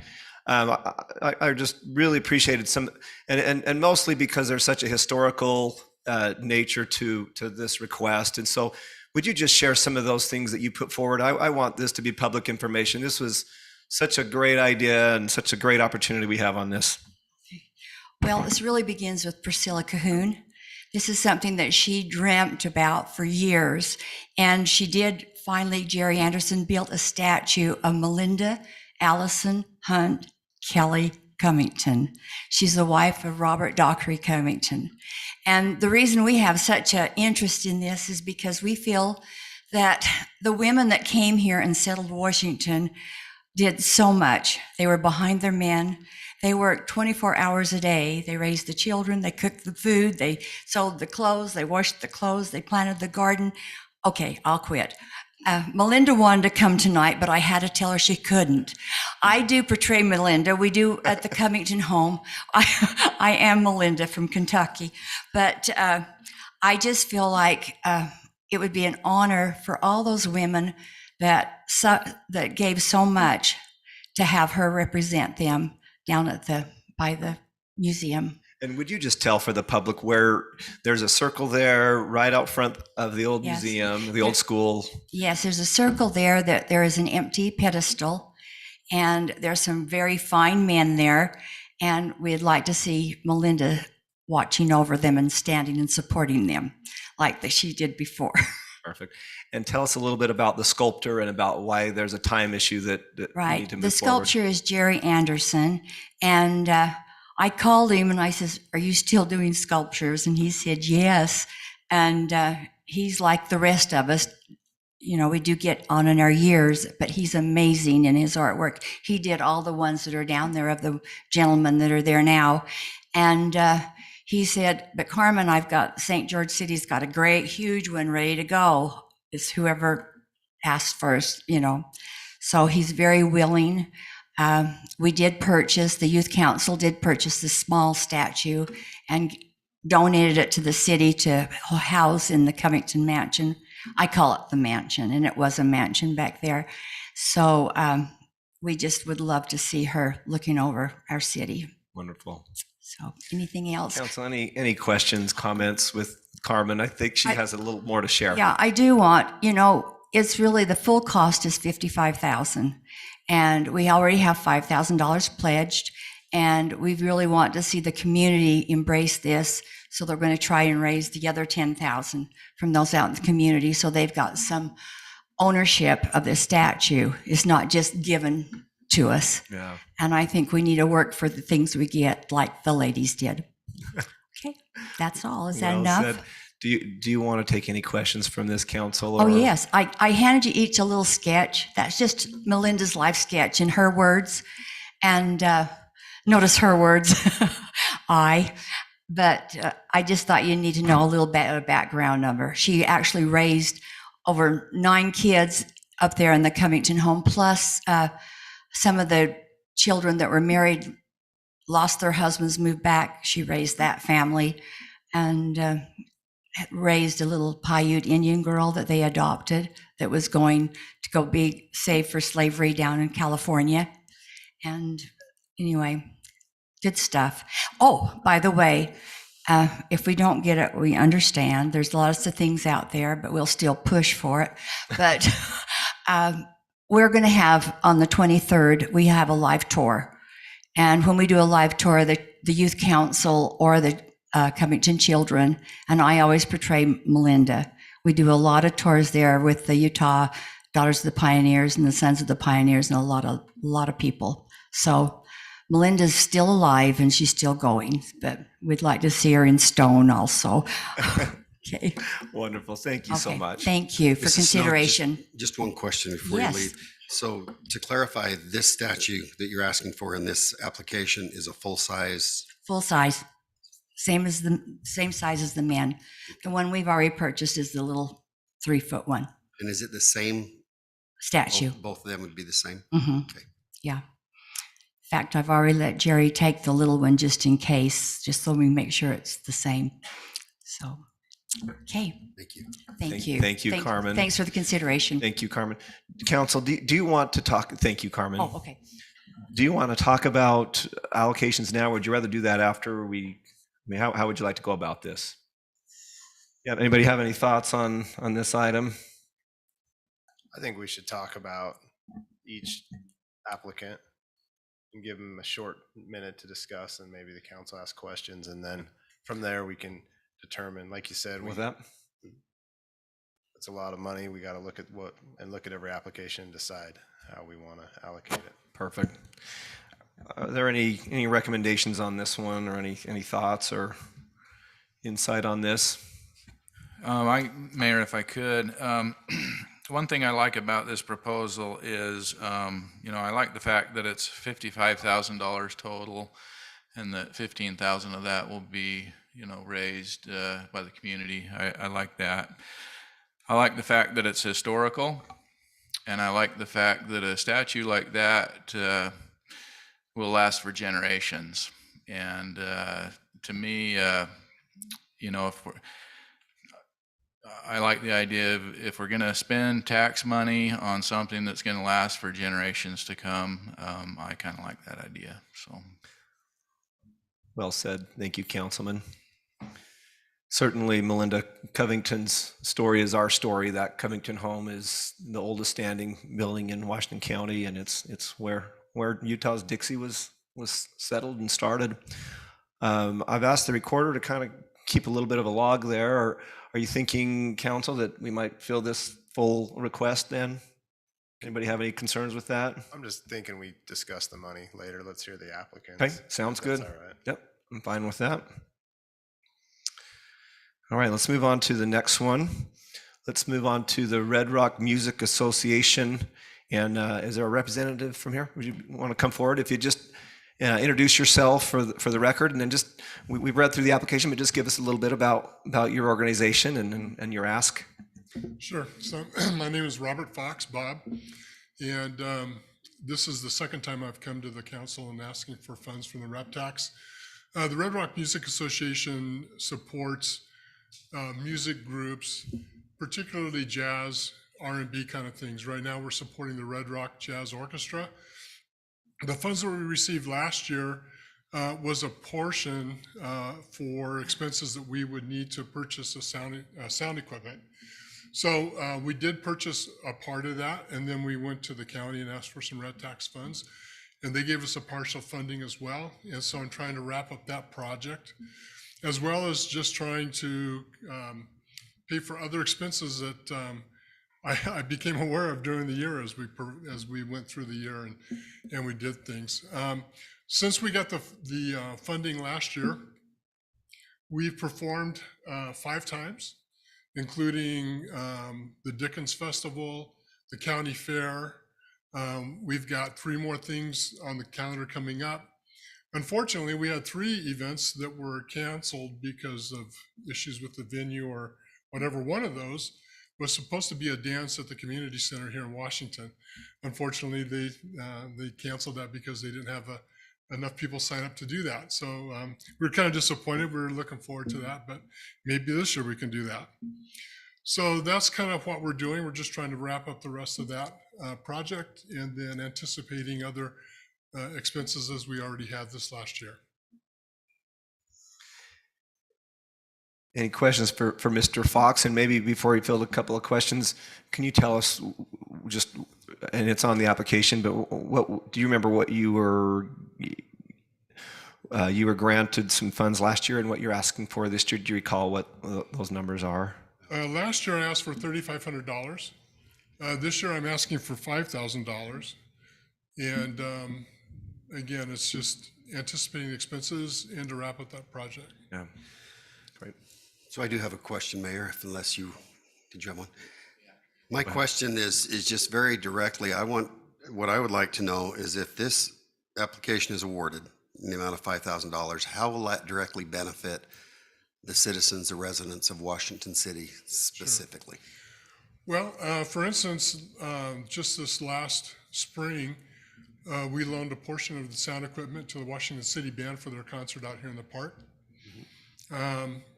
That was a windy night and cold. It was cold and windy, wasn't it? I was there playing, and it was very cold.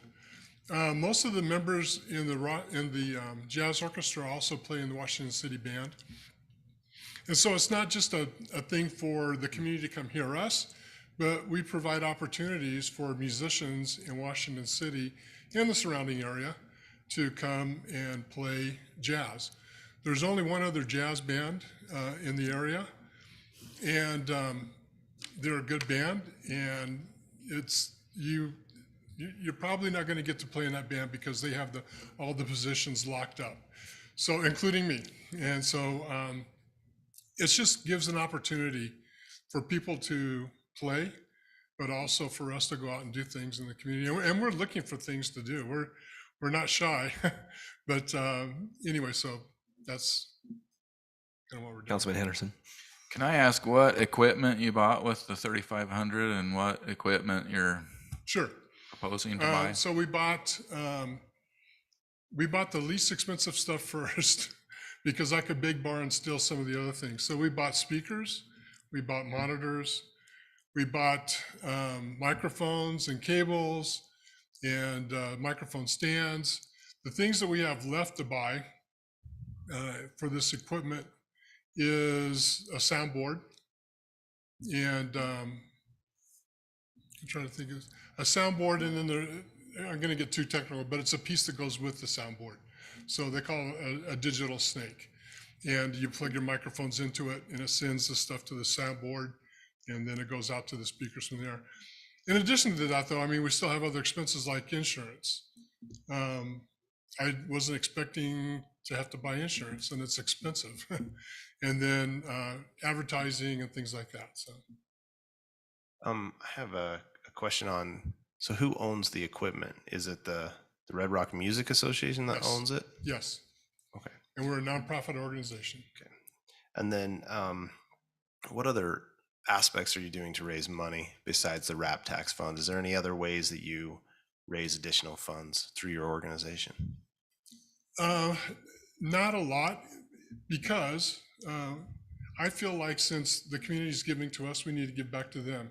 So for instance, if somebody calls and asks us to play, like at the dance, I don't charge them. If they want to give us money, and I tell them we're a nonprofit, if you'd like to give us funds, that's great.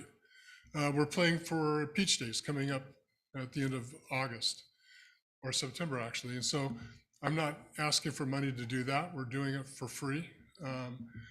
We did do a concert at the Electric Theater, and we had to rent the facilities. And I asked for donations, and we received enough money to pay for the rental of the facility. And so we do that. In addition to that, though, the band themselves, I've pumped a lot of money into the group, but the band themselves have donated money, and they purchase things that are necessary, like attire for the band, a shirt, things like that. So they are participating as well. Do you charge like the Washington City band to use your equipment that you let them use? No. Last year, when I was asked about this, one of the questions was, is the equipment available for other groups? And I will say in general, yes. If somebody wants to use it and they have somebody qualified that can use it and run it properly, then yes. Obviously, it's expensive, so I just don't want to give it to any Joe Blow on the street. But so now that I got a call from Sarah, who's on our board for the Red Rock Music Association, asked for if we could help them out for that concert, and that was an easy yes, because I did it. So. Have you got other RAP commitments from the county or other municipalities? Not yet, no. We did get one for the county for last year, but I have not received. I haven't even applied for any others. So I have a question for staff, and maybe Jeremy can help me with this. Have we received all the receipts from last year's on this applicant? We have. In fact, we have all of the reports from all of the applicants that we've given money to. Perfect, thank you. Further questions? Thank you. Thank you, Mr. Fox. Any further discussion on this item before we move to the next? Okay. Let's move along to the Southwest Symphony Orchestra, Inc. Is there a representative here? Come on forward. If you'll just state your names again for the record and tell us a little bit about your application.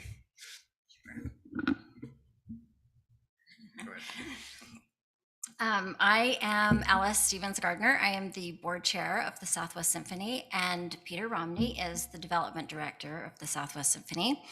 And we are really happy to be here today. And first, I would like to start by expressing our gratitude for past support from Washington City through RAP tax funding for the symphony. The symphony is an integral part of our community at large. We employ many people from Washington City. Pete is one of them. He plays the cello in the symphony, and he's also the development director. And many of our musicians, 70 musicians strong, live in Washington City and the surrounding areas. So even though we say we're a volunteer organization, we do pay all of our players a small stipend that maybe covers some new strings or babysitters to come to rehearsals and perform with us. And we rehearse every week. We perform 6 to 7 concerts during our season, and we perform at the Cox Auditorium. And one thing that we're really proud of is our education outreach program, where we serve over 3,000 students in Washington County every year. We invite them to a concert where we teach them about music. And recently, this past year, we also have youth organizations, orchestras, come and perform in our pre-shows. And we had some really great feedback last year from one of the teachers. She said that when some of her students performed, they reported she could see that they just lit up when they had that opportunity to perform with us and on the big stage.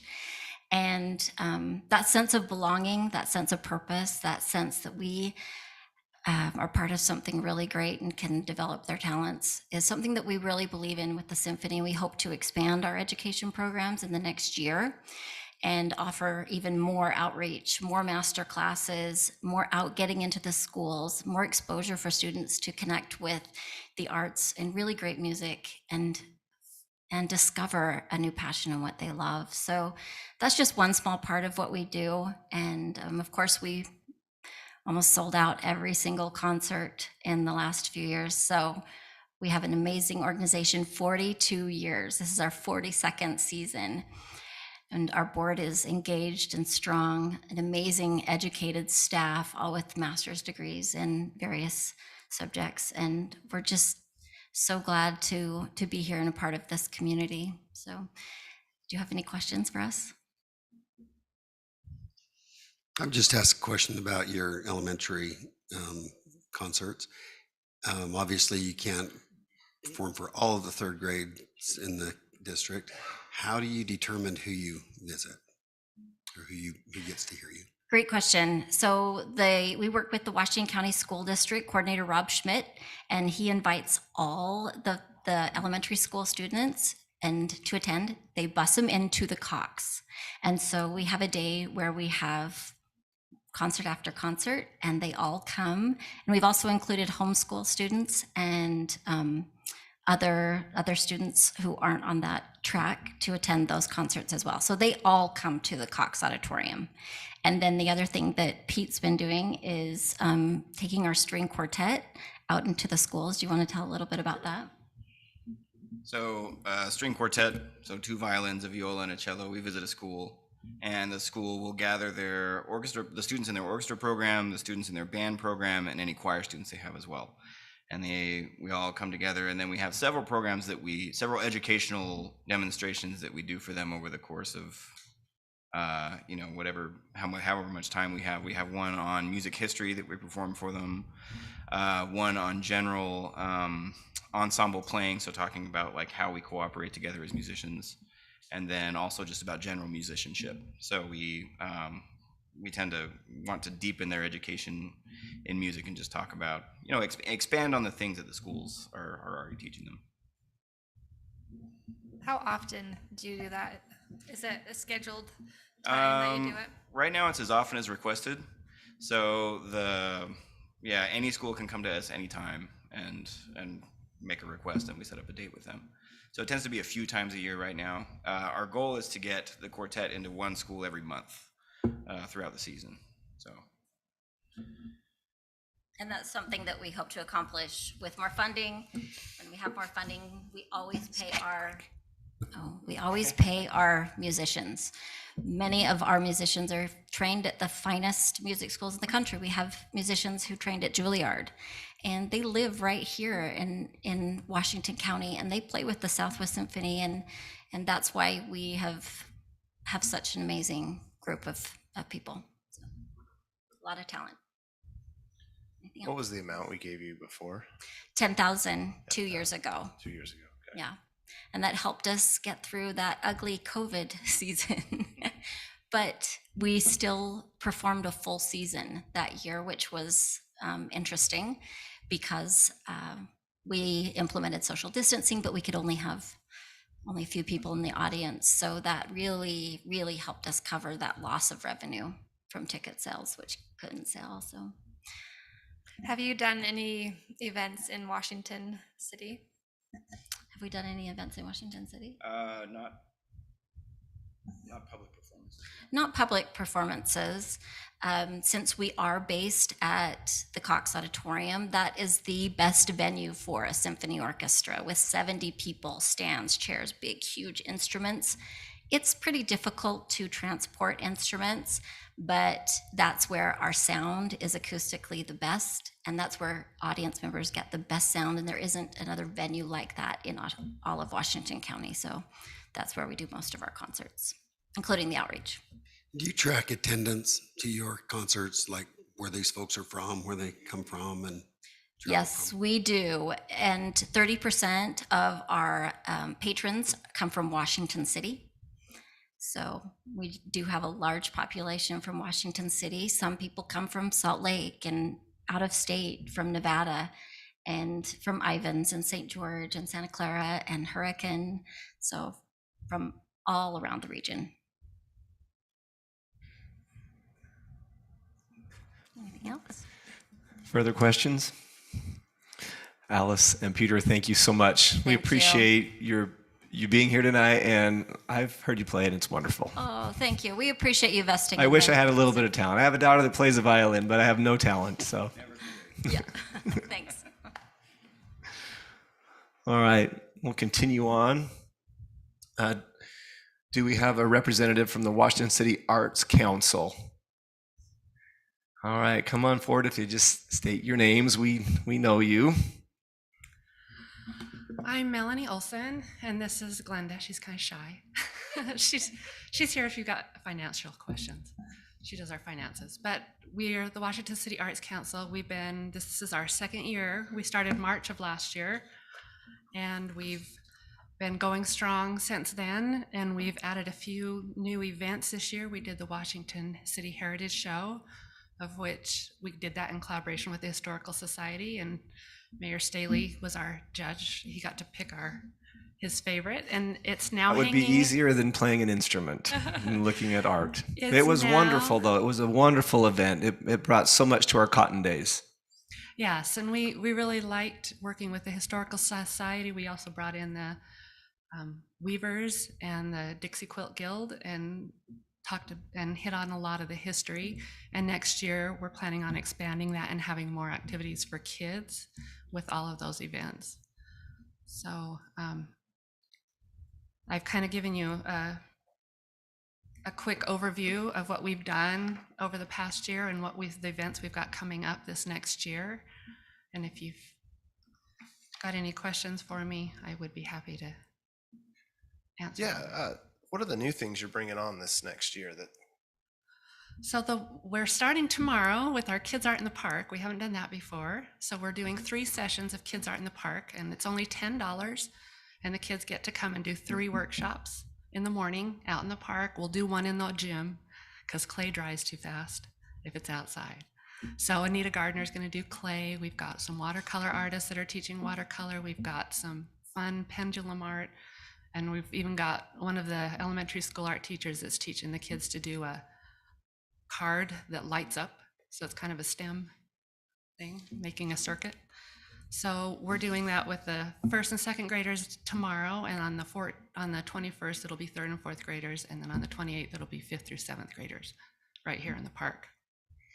So that's what we've got going on. Another thing that is in the early stages, I've talked to a couple of our artists. We've got 2 MFAs, one that teaches at at SUU as an art professor, and then one that's the curator at the St. George Museum. And they have agreed to put together a kids' art curriculum, and we're looking to hopefully implement that this school year, but we're in the really early stages. We still got to find an instructor. I've talked briefly with Cole about collaborating with the community center to make sure we've all kind of fill the niches and the needs of the community. I see this would be a valuable asset to especially homeschool groups, but it would be open after school, so it'd be available to anybody. Was it you, or were you with the Arts Council during the Cotton Days field trips? I know I saw you out there every day. Okay, that was Melanie Olson. Okay. Yes, and I All had a right. couple artists that came and helped, and we did the 2nd grade field trips. We did an art project with the kids. That was one of the rotations. Yeah. We did a texture rub, and that was a lot of You fun. did a wonderful job with that. That was wonderful. Yeah, it was a lot of fun. So we're introducing more kids art, and we're expanding on the Heritage Show, and let's see, you asked for new things. We're doing another art gala. But yeah, the Heritage Show and the kids stuff are our newest. Thank you. And always more workshops. Yeah, we've got a stained glass one. We haven't done that before. We've got a acrylic pour. We haven't done that before. So we're trying to expand our offerings. What do those cost, the different workshops? We try to keep them affordable at about, it's based on the skill level of the class and the instructor. and also the length of time of the class. So we average between $30 to $45. Is that about right? And some of them will go for 3 days. So it's like we had a drawing class, and Michelle, actually, she's the one that teaches up at SUU. She did 3 drawing classes. We had like a beginner, and we had so many, like a basic drawing class. We had so many interested that then we did an intermediate one. And again, we had so many interested that she did a charcoal portraits. So we kind of like a beginner, intermediate, advanced level. And our charcoal portraits one, just Kurt came to that one. That one filled up. I did. We and had I a was full house at impressed the with Relief Society attendance. Hall. So it was pretty good. They didn't trust me with any charcoal. You could have if you Probably for the wanted to. best. It was kind of a messy one. So Can I ask a question, Mayor? I really appreciate you guys and this full schedule. It's fantastic. I just had one question, and I'm probably just not, up to speed on this, but on your budget here, it shows some money for Arrowhead Gallery and Red Cliff Gallery for administrative salaries and benefits. Is that something? I mean, I just, can you explain that a So little the bit? Red Cliff Gallery is through our association with Southern Utah Art Guild. They're our 501c3 sponsor, and they have access to the Red Cliff Gallery in St. George, and they've offered us 2 opportunities for our artists specifically to show in that gallery, because we don't have any gallery spaces here or haven't been able to find a space here in Washington. So that's a great opportunity for our artists to show their work. One thing they have implemented is they have got some funding and hired a gentleman that sits at the gallery certain hours. And since he's been there, because before it's just in the commons of the city building, and then without anybody there, if somebody wanted to purchase work, they had to go to the Arrowhead Gallery, and they didn't have very many cells. So they brought this gentleman in to sit during part of the time. And since then, their cells have increased because he's there to help process those. So we also paid him to sit during our show. And we had 1 cell at our first Red Cliff Gallery when no one was there. We had 10. We sold 10 works of art with him being there. So that is, and we can adjust the amount of hours that he's there if we need to cut back on that. But we kind of were paying him what he was already getting when he works for the Southern Utah Art Guild. Thank you. If you would just explain about the facility rent and utilities, whether that is a permanent area for you or whether it's just a rental space just for your shows. Yes, that is one of our biggest expenses because we don't have a facility currently. So we rent our spaces based on what we're doing. So we've used the Relief Society Hall. We rent that from the Historical Society, especially if we have multiple day workshops, because we're able to leave the stuff set up if we do like 3 days in a row, which we can't do at the community center. It has to be taken down every night. And if you've got an oil painting that needs to dry, you can't be moving it around that much. So we do some of our workshops at the community center still, because their facility is more conducive for some of them. And then we did an art gala last year at the community center, and we packed the house. So this year we're doing it at the Brio clubhouse because it gives us more space, and the facility actually was more cost effective as well. So we try to keep our money here in Washington. With the exception of the Red Cliff Gallery, we try to purchase our supplies here as much as possible. Is this the right amount of your ask? Because I'm looking at the application, and maybe I'm just not reading it right. There's 2 applications. That was one of my questions. Is you got the Southern Utah Art Guild at 10,000 and then the Washington City at 46. Yeah, the Southern Utah Art Guild is not asking for any money, but they said because they are the numbers that came in for the Southern Utah Art Guild, they said we had to submit their financials. But what is your they ask? Are not asking for any What's money. your ask? Our ask is the 46.3. Yeah, so that was kind of confusing, but we were told because they were our 501c3 that we had to submit their financials. So that's just their financials from last year. We were kind of confused too. So they are not asking for anything. It's the Washington City Art Council that's asking. So Mayor, we remove that 10,000 then from? Yes. Yeah. It's not on our worksheet. Yeah. It was just confusing because it was the duplicate application, one Right. for one and one for other. I didn't know if there was two applicants and you were both No. asking for it or not. No, the Southern Utah Art Guild is not asking for any money. That was just their financials that we were required to submit because they're our sponsor. Are there fees that you pay them to manage is that legal fees that I saw in here? No, the legal fees are because we want to get our own 501c3, and that we're working towards that this year. We wanted to get a good solid foundation before we went down that road, and we think we're getting there. So when we get our own 501c3, then we'll have to come up with some insurance, board insurance and things of that nature that we don't currently have to pay. And the equipment, sometimes we use their equipment, we'll have to furnish that ourselves. So those are some of these additional expenses that come along with getting our own 501c3 and standing on our own. So you're not paying any fees to the Southern Utah Art Guild? No, we Your only, generosity is just letting you use the 501c as you get established. exactly, exactly. We do pay, I think we paid $100 to rent the Red Cliff Gallery for a 4-week show. So the question I had, I was looking at their Okay, thing, so not yours, so thank you. you're welcome. Sorry for the confusion. No, that's my bad. I see a line item for insurance for $800. That was worked out and it's in place now for you? Well, this is board insurance. I don't think we are going to get that until we get our 501c3. So that's, we're projecting expenses that we anticipate. So we don't currently have board insurance. I don't know if we are, And I so don't know when- the legalities. Maybe we're covered under Southern Utah Art Guilds. I don't know that. But I know when we get our 501c3, we definitely need to have it. So you'll be seeking other insurance before you?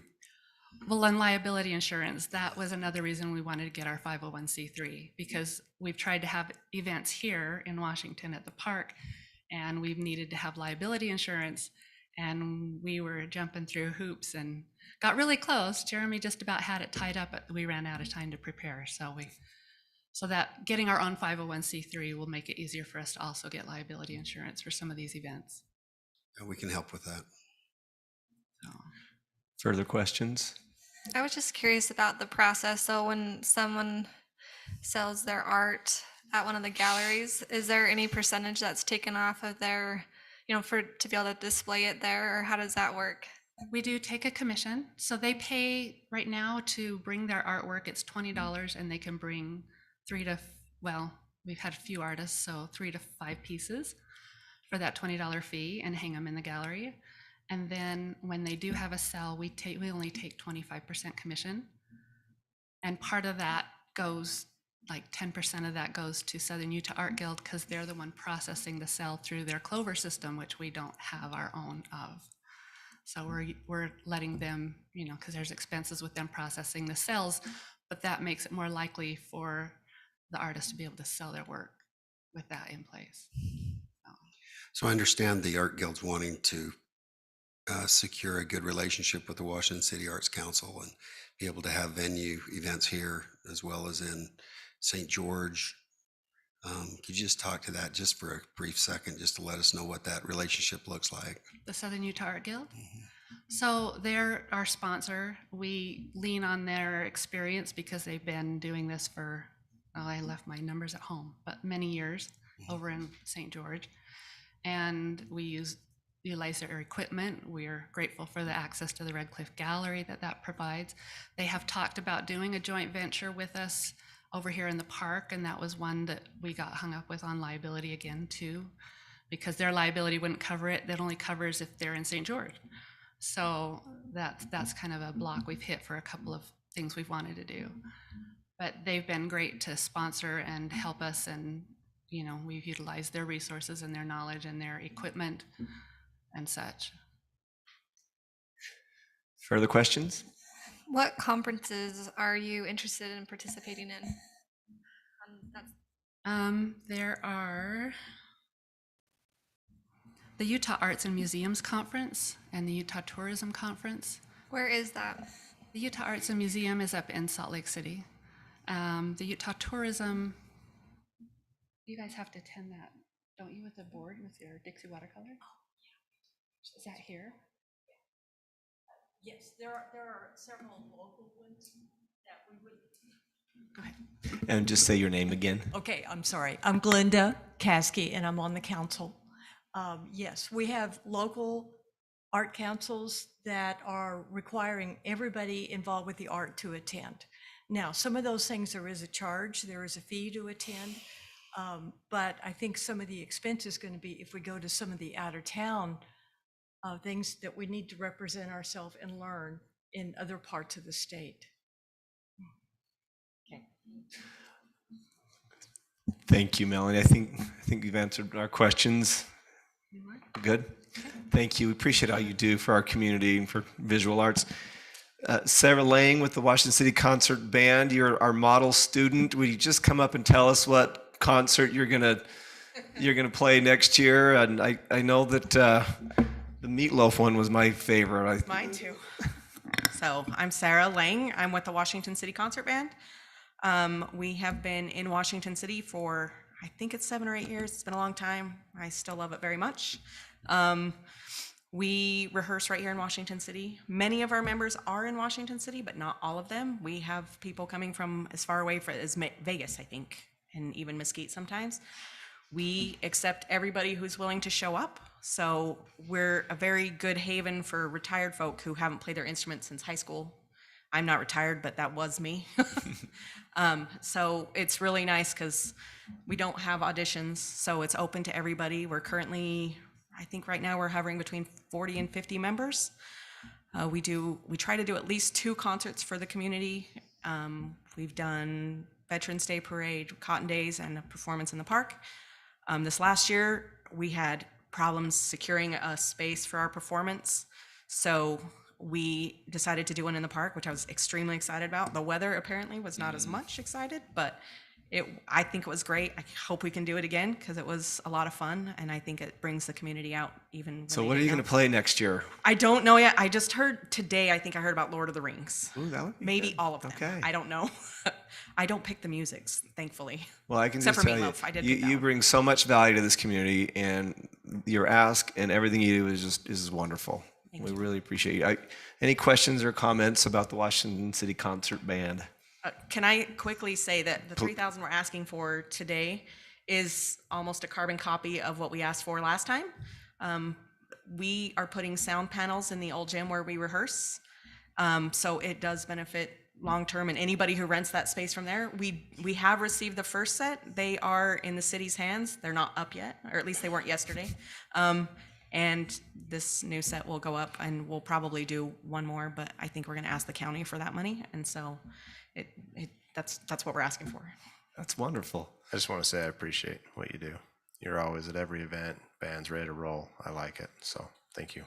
Yes, you're very welcome. I echo that. My wife and I came to the concert. Froze. that It was a the little bit coldest day of the cold, whole but year. My It's wife terrible. said, she says, we need to go hear them more often. That was fantastic. And I agree 100%. It was totally worth it, even though it was cold. So And I was there good also. work. It was a great Yes, event. yes, Mr. Ivy helped us with the. Or If this Councilman council Ivy. gave you more money, would you do more concerts? You know, I always hear you should ask for more money, but part of our problem is we don't have a space. Like there is definitely money we could spend, but we don't have a place to put the stuff. I And my know. closets are full I know. at home, so I don't have any Part more of space. That's why we're doing, that's why I really appreciate what the last council did is they dictated that 35%. I think we're getting there. We're starting to make a dent in that. We're getting very that excited about space that. so that it can be used for those type of things. Yeah, because as has been mentioned by other groups, there's not a place in the county really that you can perform at. And with a larger band, one advantage of the Red Rock Jazz Orchestra and them is they're smaller, so they can go on smaller stages. So they're good for the dances and things like that. But Like us- Veterans Day? like Veterans Day, yeah. And so for us, we're so big that it's not as easy to do. And so those performance spaces are really, really important. What that space would give us would be the opportunity for the visual arts, for the performing arts, for the audio arts, for a broad range. Yeah, we're looking forward to that someday in the future. And like I said, I still love it so much. So I'm very much a nerd about it. And Hey, Lord of the Rings, maybe. I think that's what I was told to All right. purchase like 2 hours ago. So All right, we might even get Councilman Martinson out this time. I think it's a fantasy theme, maybe the one in the Okay. spring. I don't know what the one that's in the fall is, but yeah, we're looking forward to it. I'm not sure if we're going to be in the parade this time because I'm leaving the country, but I'll see what I can do. Anything else you'd like to share? Any questions? I invite you all to attend rehearsal anytime. Probably not the first one, but the rest It's of good. them, They're you're right all here, welcome right here at the anytime. old gym. Yeah, we're right I here at the took gym. a plate of free food I got in the park and sat in there and just it was movie and It was entertainment. great. Oh, and it's dinner. a fun. We have a good time. Everybody's volunteer. We don't pay anybody, and they have to pay to actually be there. So we have dues. Keeps everybody there. So I thank you all for your time and of course your support. So Thank you. thank you guys. Okay, Barry, will you come forward and tell us about the Little League lights and improvements and about those pickleball courts you want to put in? Thank you, Mayor, City Council. So we have two large projects. One is a want, the other one is a need. The pickleball courts is a want, and they would certainly get used every day by the citizens all day long. The ball diamond lights are a necessity. We've had people come down and measure those and get on the field and have told us that it's dangerous to be there, that there's not enough lights, and so that's a priority and certainly is a priority way above the pickleball courts. So I'll be glad to answer any questions you have. I think you have the information in front of you. Barry, thank you for bringing those. We've talked about these pickleball courts, and my gut just tells me I don't want them there. Yeah. So And that's just me. I'm just being there's not a upfront problem. with you. I'm just the lights I see is if it's a necessity and they're getting old, then this is what these funds are for, is to deal with those. But the And the pickleball court price has grown. I since know, last and it time. I just have struggled with this spot, and it's the location. Sure. And so that's where I'm standing as of like I'm not ready to move forward on this location. No I know we problem. need to find a better use of that space. It's a tough space, but as of right now, I'm just struggling, and I always have. I have Sure. in the past few applications. No, and there's no problem. So I'll speak to the Little League Ball Diamond. As you might know, if you were born and raised in Washington, you'll know that those fields have been kind of the gemstone of the city for a long, long time.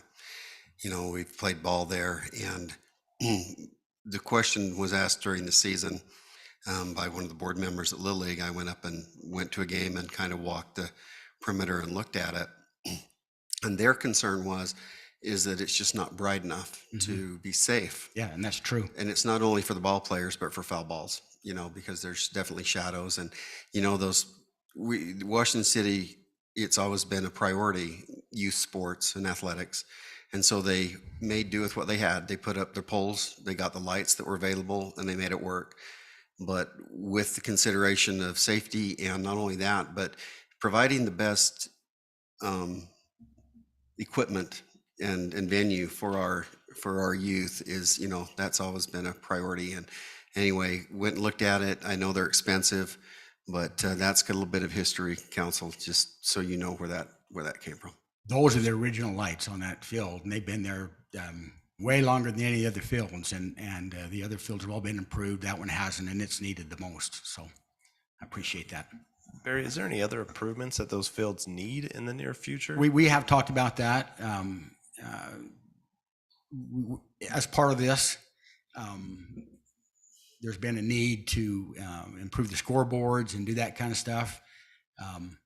Is that there is some part of money? it? There is some money that most of that's just a maintenance that we can go and do some trenches and do some connections. That's So part of your it's 300. part of though? that. Okay, It so is. it's not just the lights. It is, but I as I looked over this, I didn't prepare this one on the ball diamonds, and I think we probably need to put a contingency in there of probably 10% on that. For scoreboard and sound. Well, and just so we make sure that the prices are covered when we come into bid. Inflation. I just Yeah, want well, scoreboard and sound. Sound and scoreboard. What I was told that we could do most of that ourselves in-house, and that the sound wouldn't cost too much, so that was included in all that. But I still think probably a contingency of 10% on that would probably make me feel a lot better not having to come back and ask for more down the road. So just for your consideration. I have a clarifying question. Yeah. When we put in new pickleball courts, can you use any impact fees if you were going to put a new, like on a, let's say like an existing park, but it's a new, court, but you cannot use impact fees for that? Yeah, I can't use impact fees on that. It can only be done, it can't be done to replace something or to improve. It's got to be something that is brand new, standalone, new facility, and that would just be improving a site that's already there. So we can't use impact fee money for it. So council member, we're only allowed to use impact fees for the projects that you approve in the capital facilities plan. So if there's a project in the capital facilities plan that calls for pickleball courts, we could use park impact fee funds for those courts. So we'd have to, let's say at this park, we want to put a pickleball court, and then we'd have to change that, and then that could be. Correct. And to add to Barry's comments, we wouldn't necessarily have the capital facilities plan look at a retrofit of an older park. Mm-hmm. It would say in this new area, we need a park and we want pickleball, play place and blank, right? And so yeah, usually it's a new facility that would include some pickleball. What those impact fees are for is for people that are moving in that impact the parks, and we need to build more parks, more facilities for that, and that's why they can only be used for that. That's what it's set aside for. So point of clarification, Barry, when you're talking about lights, it's poles and lights. Yes. Tell us why the poles can't be used. Well, because they're so old, they're all rod, they're all messed. It was in the report also, but they went and looked at all those. We can't use the same poles. They're not tall enough anyway. Many missing bolts. Many missing bolts that can't be redone or fixed. So we have to have new poles for that. It's just not the fixtures. If we could have done it with the fixtures, we would have just put new fixtures up there. About the cement foundation. That's going to need some work too. We had it looked at. They'll probably just come in and take those out, drill down. We talked to the power company that's going to help us also with Washington City. So we've got plans to do all that in-house with the stuff that we order. Hey, Barry, can I ask you a question? Are there any parks that we have, currently that have room to remove some grass and put additional pickleball courts? I mean, I'm not real thrilled about the location of these pickleball courts either. In fact, I went up there today and looked around, and I'm not real thrilled about that location either. Are there parks that we have that are existing where there's grass that we could take out and add pickleball courts? I'd have to look. I'm not aware of any that are. Certainly, the new parks that we're building, we're adding pickleball courts to that, and I think we probably need to add probably 4 courts or 6 courts instead of 2 in most of those places, because there's such a high. It's crazy. There's such a high demand for pickleball. It's just, so that, and that's why the request is because, there's just a demand for it, and they would get used. We keep that in mind as you're out and about. Yeah. If there are any places we'll that might make look and sense. see. We have been removing a lot of grass and looking at places, and even in the parks that we've planned, even the last 4 or 5 years, we've tried to do the landscaping and not do grass along the streets and do that more xeriscape to just conserve water. So. I just had please just point of clarification. I was looking at the quotes, and you said the 10% contingency. Just looking at the quotes are only good until one page says 6/10/2022, and the quotes themselves actually say the quotation's only good until 12/16/2021. Yeah. So if they requoted, has pricing come up? Has pricing gone down? Yeah, I think would be good. We've talked to them, and it might not even be that company. I mean, we're gonna have to go out. We're gonna have to put that out to bid. And see what happens. There's some good companies out there. We have, I think, 3 different light sets up at the Ball Diamonds right now because of price and what they came in at. We want to make sure we have the best for the price, and so we have 3 different companies that have lights up there right now. And this would be a different company than the other 3 we have up there. If we do that one, we don't know what it's going to be yet that way. So we'll see when they come in. All right. Thank you, Barry. Thank you. Council, you've heard recreation, you've heard arts, you've heard parks, great needs, great additions to the community, but it's time to kind of go line by line and get a consensus. And this is going to be, one motion because it's an ordinance. And so that's the way it's going to be tonight. But I think I'll just kind of take us line by line, the recorder, and just, I know we're in a public meeting, but just, feel free to share your thoughts here, and let's try to whittle it down and get a consensus here. What are we thinking on the first item with the Melinda Covington statue? I think we need a woman on there in the circle. Yeah, I think Okay, we're decided. we'll move on to the next item. To keep those men in line, is that what you're thinking? Okay. We've heard Red Rock Music Association with the jazz band. So I did this on all the applicants, looking down of what they asked for last year and this year, and I'm kind of leaning that we duplicate what we did last year of 3,500, because we can't fund them all. I mean, I think we should not fund all of them 100% based on the ask, mostly because we're trying to get a building, and so just working with all the applicants and trying to give everybody some money, I'm landing at 3,500 for Red Rock. How are the rest of you feeling about Red Rock? I could ask them for Cotton Days and Pioneer Day too to get the band out there. I mean, they're going to Peach Days. I don't know, it's just a thought. I mean, Council, what do you think on that? I'm just trying to be good stewards with the money we have and That's share it among- Councilman, it's a great responsibility. This is the citizens' money, and we need to make sure it benefits. And I was impressed with the involvement that this group has with our citizens. That's kind of the measuring stick that I try to use, and I think that's prudent. 3,500 is within the range that I had noted here. Any concerns there or consensus? All right, Tara, if you just kind of plug that in there with Red Rock, we'll move down to the Southwest Symphony Orchestra. So I kind of did the same analysis, and I was kind of thinking the 10,000 to match it. They had some. I mean, I like their stats of the 20 or the 30% from Washington City residents that come, and I think that's great. And so I kind of thought that was to keep in line with what we've provided in the past. That's the number I had as well. Okay. And we've heard from the Washington City Arts Council. Mayor, I will lead out on that if you don't mind.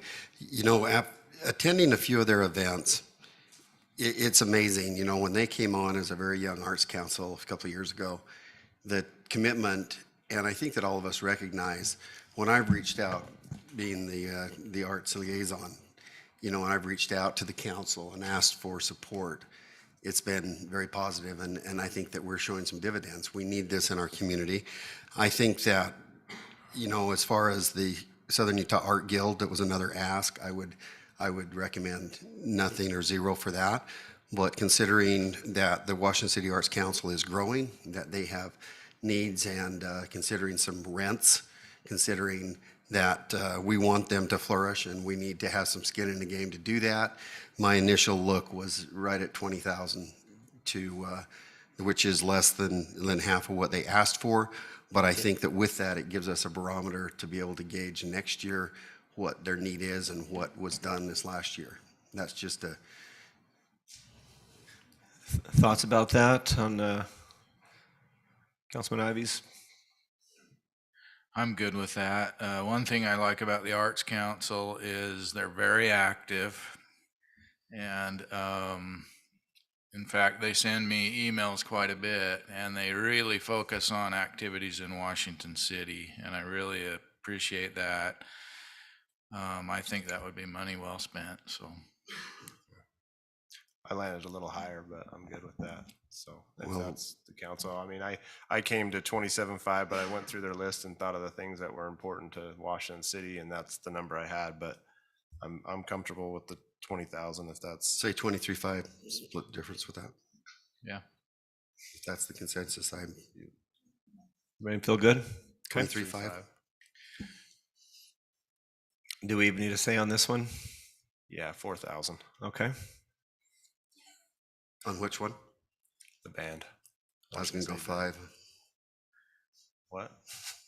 Okay, now hold on just a second. I know you guys control the purse strings. Hey, so she always says she doesn't have enough money and she doesn't know where to spend it, but I think she does so much for us on that I think that. Could you get, if we did 4,000, could you get some shirts or something that say Washington City Concert Band? I actually, I'm not wearing it today, but it's very similar to this. It's a teal. We've worn it at Cotton Days. We've worn it in all the parades. Hey, We are gonna need more of those. let's get some new shirts. And we also need more panels. So Let's do it. Can I ask, Mayor, how much did you spend on those panels and how much do you need for the panels? Yeah, if you would, that'd be awesome. Yeah, to finish. I gotta hobble up there. Give me a second. And come back down. The total bid for the panels was 9,800 total for all of that. For the bare minimum, we're not going to do any more than that because it's like we don't have room for their like freestanding. So the total bid was 9,800. We've already spent the 3,000, and basically anything over this 3,000 will be going to the panels because our dues have covered the shirts. So we're good there. So do you still owe on the panels then, or We've paid, so we're paying for them. They're kind of like picture frames, very similar to just like the panels paying in over front. time, or are you So just we paying? just buy a portion of them at a time. Okay, and so you're about a third or half away Got there about now? a third of them so far, yeah. Okay. I think that's good, and we can come back in 6 months and get the rest if that We're gonna try and works. get the county to outfit your building too a little bit. Please, maybe forget about us once in a while over here. Thanks, Sarah. Okay, what number did we decide on there? Councilmember Casperson, did you have a? I feel like I'm in an auction here. I think that what we're trying to say is that we feel like the funds are well deserved and that we have a great return on the money. I feel good with the idea that to do the 4,000 that Councilman Coates suggested, and then in 6 months, let's reevaluate it. We certainly don't want you to be paying for improvements to this building to make you provide a better product for our residents. So, And the other thing that I think goes without saying, and I don't vote on this, right? But you never over ask. That's why I responded the way I did with just so you bring so much value and you don't over ask. So thank you.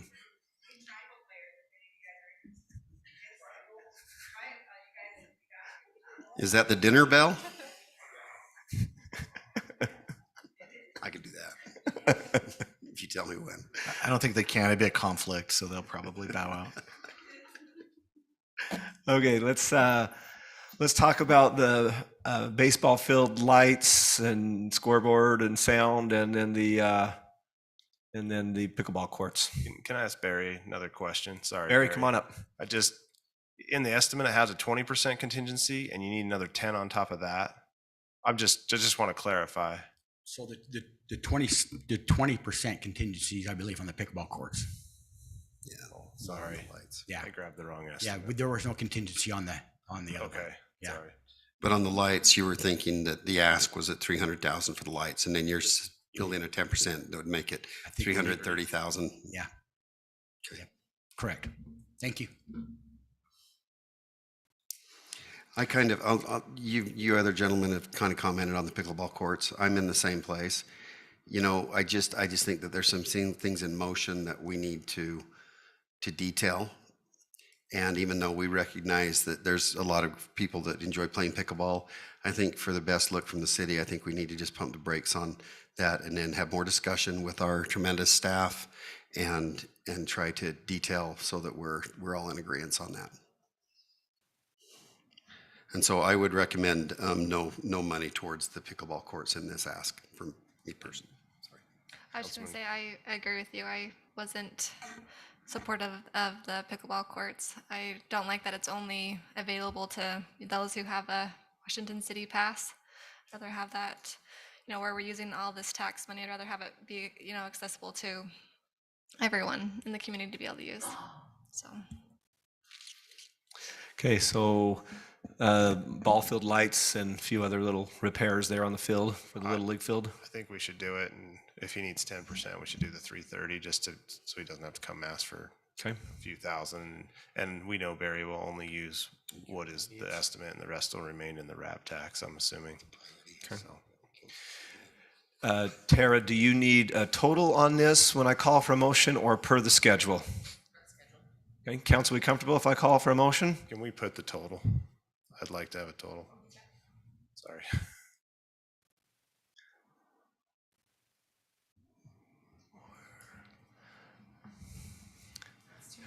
Who's got it in their head? Come on. Come on, Brian. Come on. Finance director, please. Jeez. Hey, and then just while we're waiting, I think staff, next year what we'll do on the wrap applications, we'll have that conversation in a work session. It's 411. I have 411. They add something twice? Because that's very possible. Brian? 411. 411 from Jordan, and he's a college grad. Okay, we're good. You know that's what I said too, right? Well, BYU doesn't count. Just because he's a college grad, I mean. Well. 411,000. Okay, so at this time, I will call for a motion to approve an ordinance distributing the Recreation, Arts, and Parks tax in Washington City in the amount of $411,000 per the schedule that our city recorder has already typed into the ordinance. Mayor, I'll make that motion that we approve the ordinance for the Recreation, Arts, and Parks tax with the outlined schedule for $411,000. We have a motion by Councilman Coates. I'll second that. Second by Councilman Martinson. This is an ordinance, so we'll go roll call. Martinson. Aye. Henderson. Aye. Coates. Aye. Ivy. Aye. And Casperson. Aye. That is approved unanimously. And let me just again speak on behalf of the council. We really appreciate all that you do for arts in our community. It makes a difference. It elevates our culture. It elevates everything we do. So please, we wish we had money to fund all of the requests. We just don't. But please continue to do what you do, and we will support you to the extent that we can. And thank you. Next year, we'll have the applications in a work session, and we'll work through this first, and then we'll come over and vote on it. Okay, item number 7. By raise of hands, who is here from the public with the intention of speaking to any of the items that there's a public hearing on tonight? Okay, we have one. So you're going to get the mayor's speech then.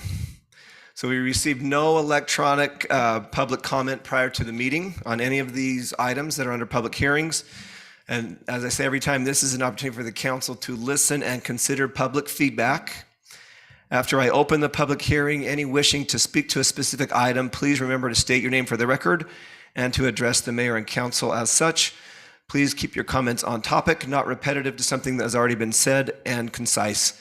Most well-spoken public comments can be made within about 2 or 3 minutes, which is not the case for wrap applications. It takes longer than 2 or 3 minutes. And council, as usual, I ask that you and staff listen and take notes during the public hearing. I'll give you the opportunity to address those after the public hearing is closed.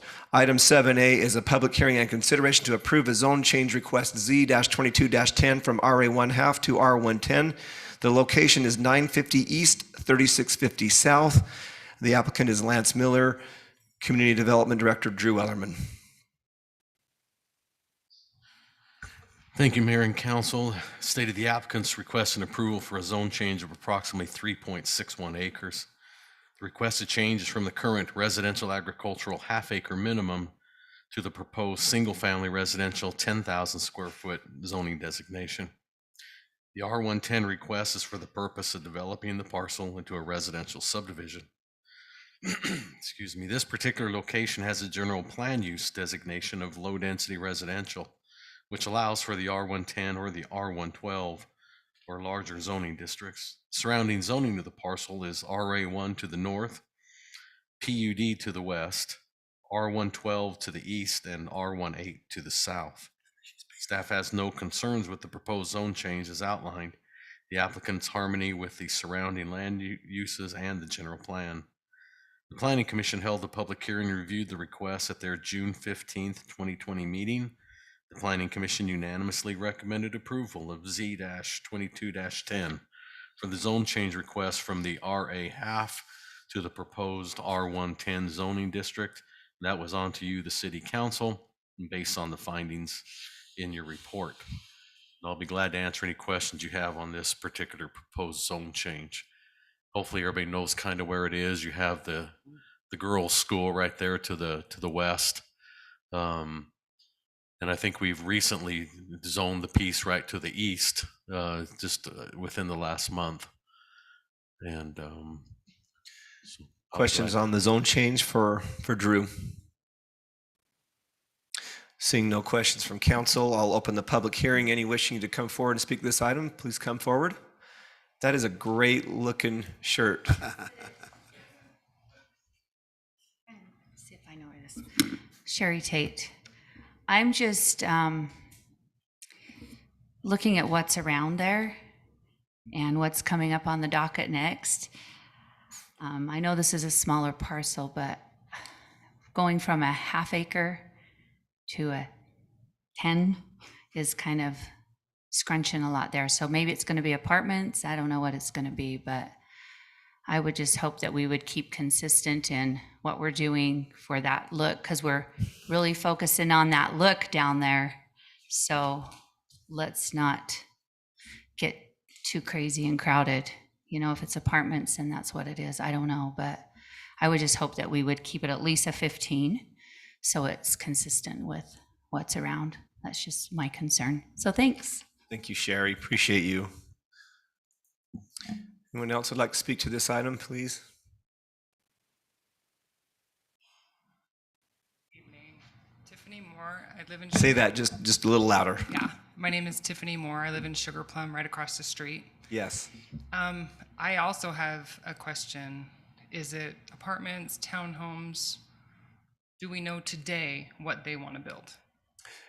So we're going to answer that question after the public hearing. For the public hearing? But Okay. yeah, so I think I'll, either Drew or myself, one of the council, will answer that question. So, Okay. but we have a good idea of what they're going to do there. Because I agree with Ms. Tate. So I have 0.24 acres. And prior to living in Sugar Plum, I lived in Stonehenge where I had 0.33. So that's just down the road. And that is the consistency of the acreage that a home should be in that area. And I feel like as far as tourism, people flying over, looking at our beautiful valley, apartments and townhomes would ruin that area. And so I'm against that. But if it's going to be homes, single, non-attached homes, I'm totally for it. I think you'll like the answer. Okay, thank you. Let the cat out. I know. I'm sorry. I didn't follow my own rules. Anyone else that would like to speak to this one? Who would like to answer these questions? I'll close the public hearing and turn back to the council or staff to respond to the public comment. I would love to answer it. I if know that's you would. okay. R110 is the same size lots that are on your subdivision in Sugar Plum. It's single family, 10,000 square feet minimum. So that's 0.22 acres minimum. No apartments. No apartments.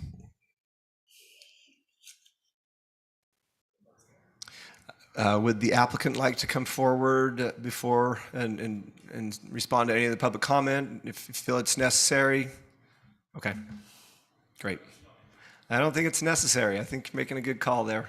And thanks for waiting through all the rap text. Good to see you, Ron. Council, be happy to facilitate further discussion, or if someone's ready to make a motion on this item.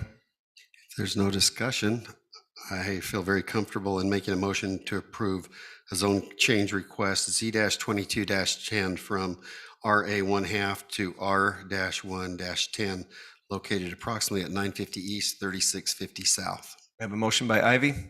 Second that. Sorry. Second by Coates. That was really close. That was this is a little roll call vote on this. Henderson.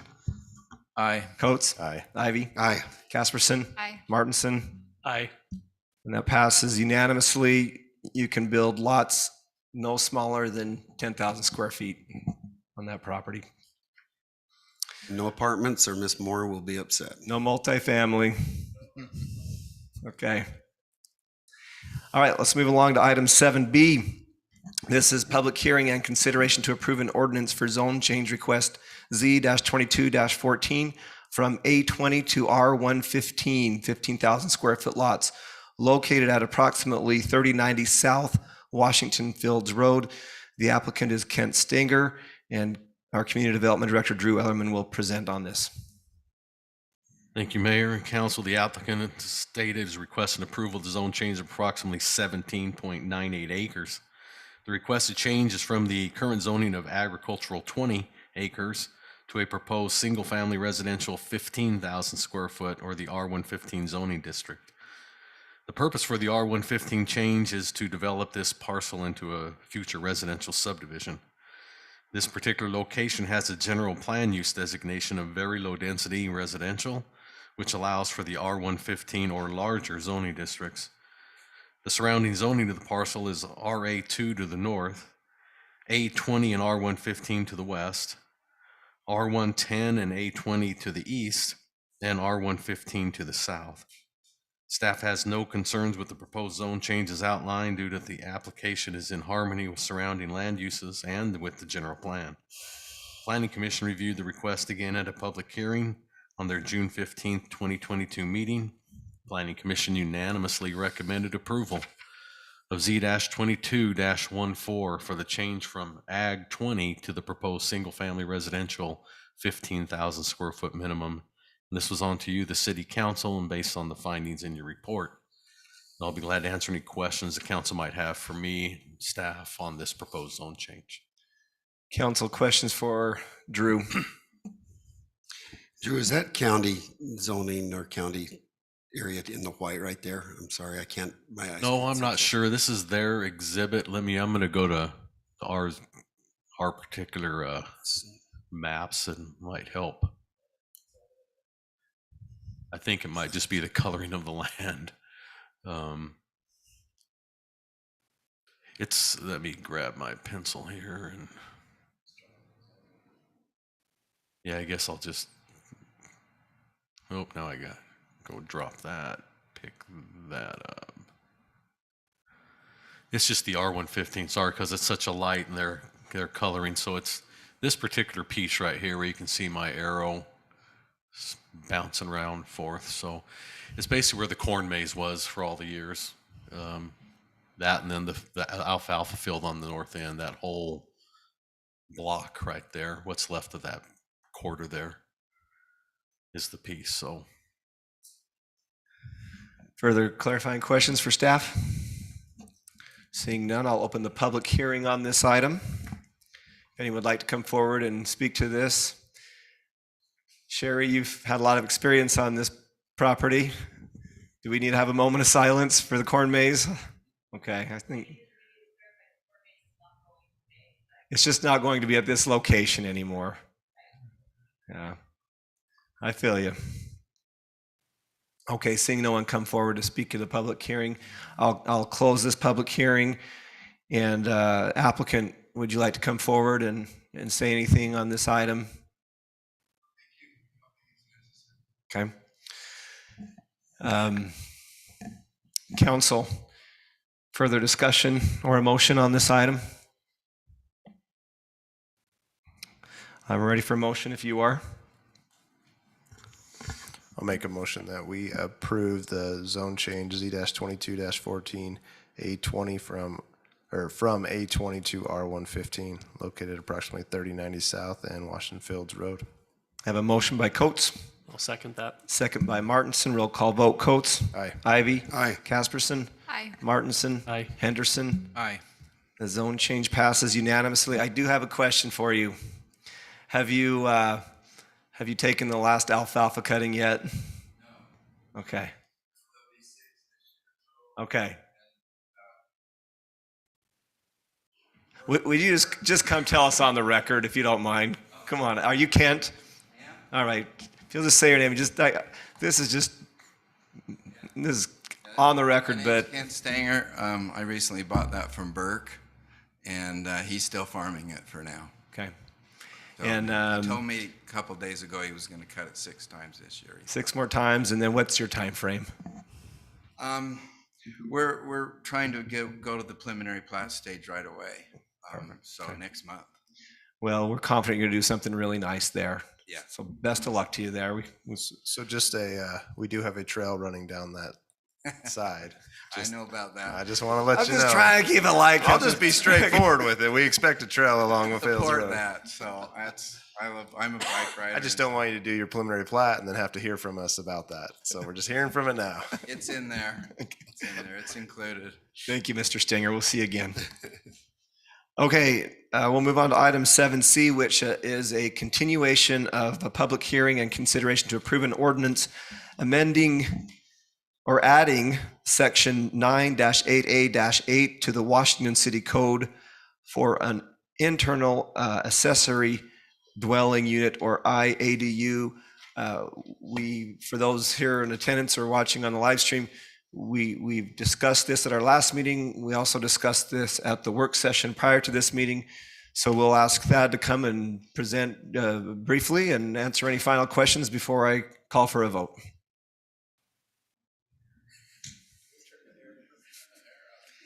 There's a post that says it's not supposed to go below. Our director, can we get some more air in here? I am very. Can you get that air to blow my hair, please? Because I am loving it. Yeah. If you'll just tell the public what this ordinance accomplishes, and then I'll call for a vote. And I just add one thing, Mayor. It is on the agenda as a continuation of the public hearing, so I'd suggest you open and close that before the vote. Okay. But this is not all of the council's ordinances that are adopted are required to have a public hearing. Land use ordinances are, and so this has been up for public hearing because it affects the use of land. In this case, it's a local ordinance that mostly mirrors state law requiring that all residential zones allow the construction and licensing of an internal accessory dwelling unit, which is essentially a casita that's inside the footprint of the dwelling. So the casita, as we know it, is an external accessory dwelling unit. This allows an internal casita that can be rented. Some high key points. It cannot be rented as a short-term rental. The rentals must be long-term rentals. And this ordinance does require that if there is such a casita built inside internally, they have to add parking as well as features such as appropriate bathroom and kitchen features so that it's appropriate livable space. Yeah. Thank you. Okay, at this time, I will open the public hearing for anyone who would like to speak about an ordinance adding this section to our code. Fill it, yes. Okay, someone was tempted, but not tempted enough. Seeing no one come forward, I will close the public hearing. Again, this is Washington City as a municipality, keeping up with our keeping our ordinances up to date with state statute. Appreciate the work that our city attorney has done on this. Appreciate the input from community development director on this. Council, any final comments or questions before voting? Seeing none, I will call for a vote on item 7C. Mayor, I will, what do I do again? Propose? No, wait, I'm looking for the word motion. I move, sorry about that. Mayor, I move that we approve an ordinance adding section 9-8A-8 to the Washington City Code for an internal accessory dwelling unit. I have a motion on the floor by Councilman Henderson. You need to add the other one too, council member. They're in two different codes, so read 98B-8 as well. Sorry, I don't mean to jump in, but we want to get that problem. right. It's not on my Totally thing, going to but one. I'll say 9. Which code are you talking about? Hold on. These are the two sections it needs to go in. Oh, They're it's in two separate because one's the sections. residential agricultural and the other one's the single family residence. We need them in both. Okay, so Councilman, if you wouldn't mind just amending your motion to add so that I'm section. gonna add 9-8A A-8 and then 9-8 B-8. Okay. Thank you, Councilman. We have a, Can we add the condition about the change that Councilwoman Casperson wanted on the, on the, It's already in there now. oh, No, he's asking. no, I'm talking about the penalty. Okay, we're good then. They updated it between the meetings. speak in your mic there. Everything you wanted. It was just a penalty.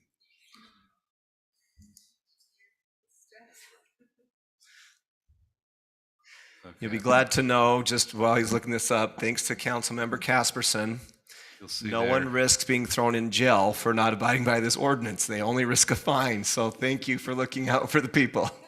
You'll see there in the third line, shall be guilty of an infraction. Okay, so I think your motion stands, Councilman. I'll call for a second. Mayor, I can second that. Second by Ivy. Roll call vote. Ivy. Aye. Casperson. I will say aye, but I do think it would be good to hear what residents feel about the short-term rental to have further conversations about that. So I'll say aye on this for now. Thank you. Duly noted. Martinson. Aye. Henderson. Aye. Coates. Aye. And the city code is amended unanimously. 7D was removed from the agenda. We'll move on to 8A. This is a preliminary plat. The public hearing on this happened at the Planning Commission level.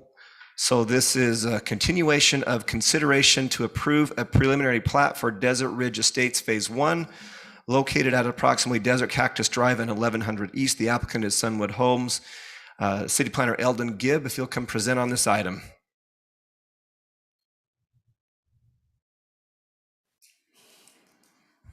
Thank you, Mayor, Council. On April 27th, City Council tabled this request to May 25th, and then again tabled it to July 13th to give the applicant time to work through the hillside review process. The applicant still remains in that review process, and due to our process, we are asking that the applicant reapply when they're ready to move forward. Last minute, the applicant is called and he is asking if we can table it one more time to August 24th. Okay. So I'll just leave that in your hands as so to what the you'd so like to do. so it's been tabled and not been caught up with. So initially the recommendation from staff was to deny, and the applicant's now called and asked to table until when? August 24th. August 24th. The concern, actually, I'll let Councilman Coates explain the concern. Well, so he did ask for a table. We did ask for additional data. The data we asked for takes time. It's not like a 2-week thing. So I think we gave him a month originally, or maybe we didn't. I can't quite remember, but we're on the third time or second time, Drew? This will be the third, right? This, if we table tonight, this will make 3. Yeah. Yeah, our standard is we table twice. At that point, we ask them to resubmit an application. May I just interject right there, Councilman? So this hillside review was highly complicated. There was a lot of concern, and so it hasn't. I've been anticipating this to go to hillside for a while, and it hasn't happened. So just. Has it not gone through Hillside then? I thought it did. It went, go ahead. Sorry. No, it went through, but they gave them a plan that they had to get a third party because of the slope. Okay. Slope analysis. Well, it's not the rockfall; it's a landslide. That's I don't know why I can't remember that word today. It's a landslide issue up there as well. So ancient landslide. There's no current landslide issues. It's a ancient subsurface landslide. But it's still showing under those records as such, so they have to mitigate that out. So I will throw one other thing if the council wants to consider this. I mean, they are proposing down below, if you wanted to partially accept this, which I didn't think you wanted to. I'm just throwing it as an option. Take the wing up and the higher and leave the lower street down there to move forward, because that is not in the hillside, but that's It's your I choice. don't think any of this is in the hillside. They made sure that it would That's maybe true. clipped like 1 or 2 lots, but the reason why we tabled it originally, or why I remember, is that because you can't improve partially this development if there's issues within the hillside, is how I looked at it. Is we got to look at the soils and look at the hillside as a one package, just because it's all the way their layout is all combined. Yeah. Yeah, I agree with that too. I'm just going to add, for if the applicant's listening, if they do bring it back, I definitely have concerns with interconnectivity there, and especially if they're building in the safe areas, but not connecting to Florence, not pulling from 1100 East. I don't like half complete streets. So just for what it's worth, staff and applicant, Councilman, go ahead. Was there anything else? I have a note here from the May 27th meeting that there was other items that they were going to address. The biggest one is they're waiting for the third-party review. Once they receive that third-party review, we'll meet with the Hillside Committee again, city and staff on site. That's what work through those concerns and then bring it back forth to council. But there was no other issue other than the Hillside third-party review. Correct. Okay. Okay, council, you've heard from our city planner. He's given you the status.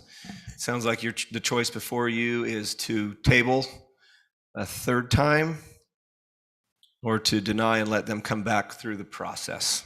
I'm happy to entertain a motion unless there's any discussion on that.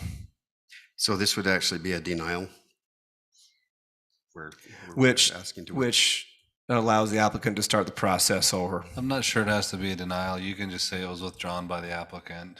But it doesn't sound like it was withdrawn. It sounds like the applicant's asked for it to be tabled until August 24th. If we do deny, I'd request that we don't charge them any additional fees, the standard application fees, a part of resubmitting, because he already paid those ones for this. I think that's a good balance point, if the council's okay with that. That on noticing fees as well? You want us to pick that up? Because we'd have to send out. No, I'm not saying noticing. Just Okay, but just no acreage or just the average fee that's plus 8K. I have no problem doing that. We'll just that. So. It would only be the cost that would be incurred, which would be noticing. Other thoughts?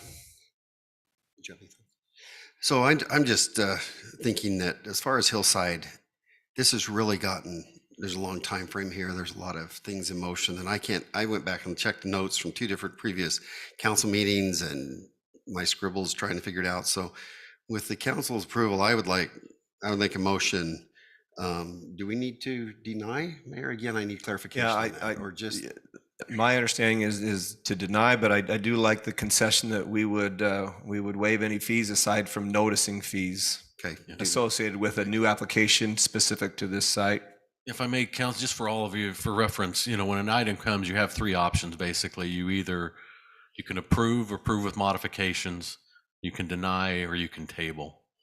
And so that, unfortunately, that's all there is. I wish there was a 4th thing, which would be whatever it is you'd want to, but you can either table it, or in this case, you don't want to approve it, sounds like. So it's either deny or table. Well, it's what it is. I make a motion to deny a preliminary plat for Desert Ridge Estates, Phase 1, located approximately Desert Cactus Drive and 1100 East, with a note that there will be no additional application fees, but there will be noticing fees. And the reason for denial is noted in the minutes. Does that work? Yeah, fair enough. Okay, we have a motion by Councilman Ivey. A second. Second by Councilman Martinson. We'll go roll call. Casperson? Aye. Martinson? Aye. Henderson? Aye. Coates? Can I ask for clarification on you said your comments in the reason. The reason for denial is what? Well, because the third-party inspection, the timeline that we discussed, The third-party inspection has not been presented to the council. For me, in my motion, it was the time that has lapsed and the continuity of the application and being able to grant approval. I feel like there's too long of a void in between. That's my. But not because they haven't presented the data. Right. The data isn't in question. It's just the process from application to approval. Okay. I'm going to say nay because I think it's because of the other reason in my mind. So I'm going to say nay just for that reason. Great. So that preliminary plat is denied, and we'll anticipate them coming forward with Yeah, a we need better to- timeline. Oh, and did you not vote yet, Ivy? Ivy, aye. Motion is denied 4-1. I forgot where I started on that one. Give me some easy ones where I can just go all in favor instead of these roll call votes. So, okay, that is denied, and we'll expect them to come back in a timely, with a better time manner and with the data that's asked for. We'll move along to item 9A, which is consideration to approve a resolution for the amended and restated power purchase agreement and transaction schedule for the Still 1A and 1B solar project. Power Director Rick Hansen, tell us about this. Thank you, Mayor and Council. This item, as it said, it's an amended transaction or a power purchase agreement that we've already approved and went through the Power Board and the City Council previously. The developer, no surprise, ran into supply chain issues, requested a force majeure that's in the contract. And to make a long story short, what we're coming back with you today and what they've agreed to with UAMPS is an increase of the price for the power. From the original cost was $31.35 per megawatt hour. The proposal is for that to go to $34.66. And then also this is broken up into two pieces, two 40 megawatt projects. With the first one originally was to be online December of 2022. That will move out to September 2023. And the 1B was originally June of 23, moving to December of 23. At UAMPS, we've had a lot of discussion on this, had a lot of discussion at the Power Board. It's basically a 10% increase. It's still well in line with any product that we could try to replace it with. In fact, we had a call on a different project yesterday, and UAMPS indicated that a similar solar project would probably be 5 years out and in the mid to upper $30 a megawatt hour. And so this still fits within that time frame. Nobody's thrilled about the increase. However, we do understand if you've been watching the news, there's the slave labor concerns with coming out of China and those kind of things. So this kind of got all tied into that mess. That's been, we've been told, resolved, and I think the panels will be coming out of Vietnam now that have been cleared by customs. So they did add language in this amended agreement that in your UAMPS talking notes, let's see, I think it's the third to last paragraph. They added language in there that says, in no event shall the contract price be increased for any reason, including excused delays or force majeure. So the developer agreed to that, and that provides another level of protection as far as the pricing goes on this project. So the Power Board approved or recommended to the council to approve this and move forward at our July 5th meeting last week. So any questions? Questions for our Power Director? I don't have a question for him, just but an item. We asked Rick to provide some data on the comparables of what was out there, and UAMPS did that, and it seems within reason of what's happening out in the world today. And so appreciate you getting that data to the Power Board. And no problem. So it kind of just, this is still pretty cheap power compared to what we're seeing on other ends. Correct. And we're looking into other products at UAMPS, and a lot of those are in the mid 50s. And so I think this is, again, like, we're not thrilled with the increase. However, I think it's still our best option at this point. And how does this fit within our portfolio? Is this, I would love to have it today, let's put it that way. and how will it? It'll be not, obviously not base load. Correct. But it, you know, solar does fit our load profile obviously better than wind when we never know exactly when it's going to blow. There is always a couple hours in late evening that the solar will taper off faster than our load comes off, and so there's still a little bit of a spike that it creates there. But this would be a little over 10% of our peak load AW. Today we hit about 48 megawatts, and so the total between the two on this is 7. So, and you're not going to get that full output at all times. So, but again, I think it's a good price point, and it's a carbon-free resource that we're trying to include in our mix more. Council, further discussion on this item? Further questions for Rick? I just had, how confident do they feel they're going to hit these dates now? Well, what the developers told UAMPS and UAMPS told us is they are. The contract to be, the dates here are the agreed upon commercial operation date. And basically there's, if you look at the details of the contract, there's 2 other dates, one 6 months earlier and one 6 months later, which is the earliest they could come on and the latest they could come on. If they missed that 6-month window later, then there'd be penalties involved with that. So. Okay, I'll call for a motion to approve a resolution for the amended and restated power purchase agreement and transaction schedule for the Still 1A and 1B solar projects.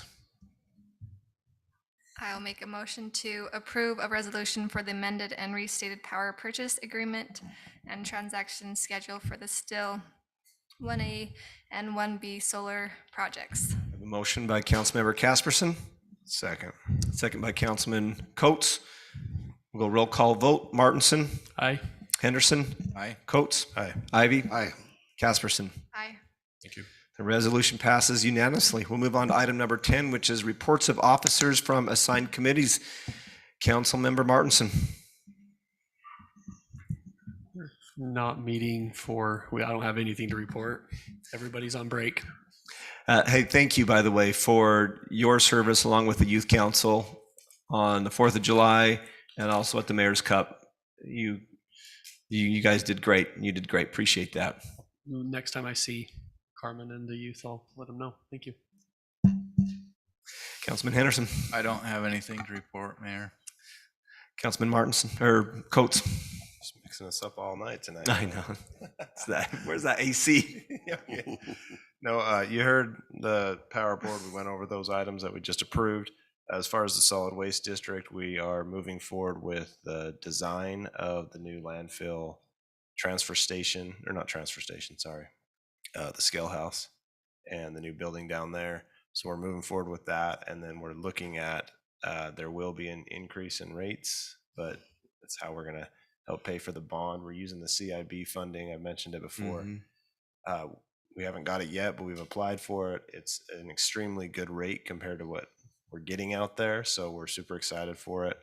So that's the update on the solid waste, is that we're moving toward that. Now what we haven't decided is how it was going to be, the rates are increased in which areas. We looked at all residential versus all commercial, but I think we're leaning toward a mix between it all, and because everybody uses it. So every truck that picks up trash at your house goes through that scale house as well. So everybody uses it. And we're talking, just so you know, if we used only residentials, it would be like 73 cents a month per resident per home. But we're not leaning toward that, so it's probably going to be in the 40 to 50 cents per month range. So it might be a couple dollars per year, but that way we can get the scale house or the scales that we need to keep this.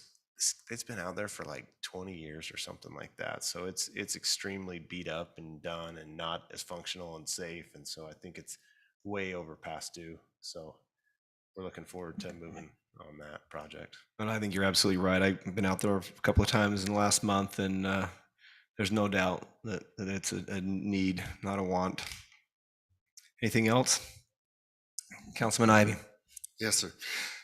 So at the St. George Area Chamber of Commerce, the CEO left at the first of the summer for greener pastures, and I was asked to be on the hiring committee to help secure a new CEO. We've had our first round of interviews. We have second round tomorrow, and that individual will be announced in the 1st of August to take over the St. George Area Chamber. Like to report that I went on a ride along with the police department in my public safety assignment, and I've got to tell you, Lieutenant Klotz, it was a lot of fun. Not for the guy that we gave a ticket per se, but it was so informative to be able to kind of see exactly what our officers are dealing with and the equipments and the needs that they have. But anyway, it was a great opportunity. Chief has offered a invitation for anyone that would like to do that to reach out, and they'll schedule a ride along with an officer there. Next thing I want to talk about is legislative policy. August 15th is the next date. I told you I'd let you know when that is in case any one of you would like to go with me. It's August 15th, and it is held at the Government Trust Building in Salt Lake. This one is an important one because we're going to be reviewing legislative bills that we're aware of and that are being brought forward, and the high profile bills. And then after that, we have Land Use Task Force. And then the last thing is, I would just mention that the State Water Board has just got started, but after visiting with Mayor Staley, who serves on the Washington County Water Conservancy District, that we are going to prioritize a county reuse pipeline, where I will bring that information forward in that group and try to get funding for that. That's all, Mayor. Thank you, Councilman. Councilmember Casperson. Our committees have not done anything this month with everyone being gone. I would just water the reuse system, and we'll update that regional water supply agreement by the end of the year, and we'll be issuing will serve letters at 0.59 ERCs going forward. So let's keep that on your radar. We'll move on to item 11, City Manager Report. Thank you, Mayor. I have an update on a couple of items. I'm still a little bit of Drew's thunder. We finished our fiscal year, and Drew's building department issued 796 permits for individual properties in the year, which is down a little bit from last year, but it's our second highest year ever. One thing that we did notice, we have a lot more multifamily that we're doing this year. So those numbers don't include any counts for multifamily, but we had 36,455 building inspections this year. That was up 22% from last year. And a lot of that is the multifamily projects that take a lot of inspections but don't show up in those numbers. Long Valley Trails project has pulled its first building permits, so you'll start to see that project move forward. I think some of us have been working on that for a couple, almost 2 years now. So that'll start going vertical. And Mike would want me to announce Washington Dam Road is completed. The contractor's off the road. There are just a few little projects that city crews are finishing up with, driveways and a couple of little finish up things, but it looks great. It's a fantastic road if anybody has a chance to drive it. It's been sort of the difficult project to cap Mike's career, but tell him thank you if you see him. That's all I have, Mayor. Thank you, Manager. We appreciate all you do. All right, item 12 is closed session. We do have need to move into a closed session for all three items: purchase, exchange, or lease of property, pending or potential litigation, and character or professional competence of an individual. I'll call for a motion to move to closed session. Make a motion, we move to closed session. Have a motion by Martinson.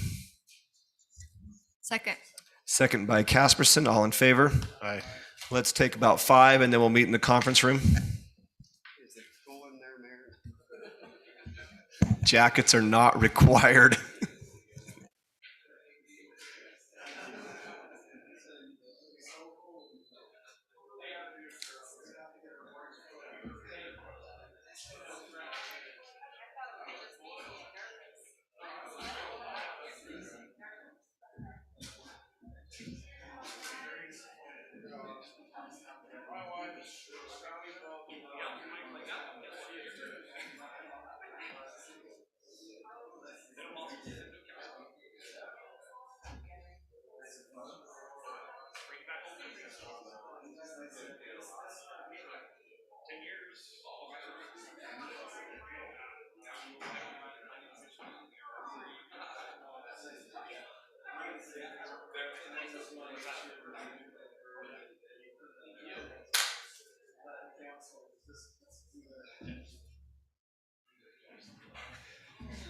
I'll stop in and check on it.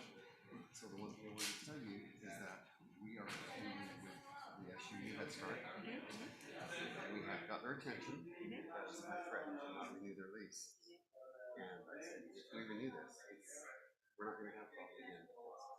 So their day starts at 7 and ends at 5. School days, weekend and holiday. So that building is available. And we're meeting next week with Stephen Leslie, who's the Head Start director at SUU, and he also works on the governor's staff. The floor looks really nice. I was in there last night. Oh, yeah? Checked it out. I was going to tell Ben, but he's not here tonight. But when he drops his stuff off, all the stuff that's for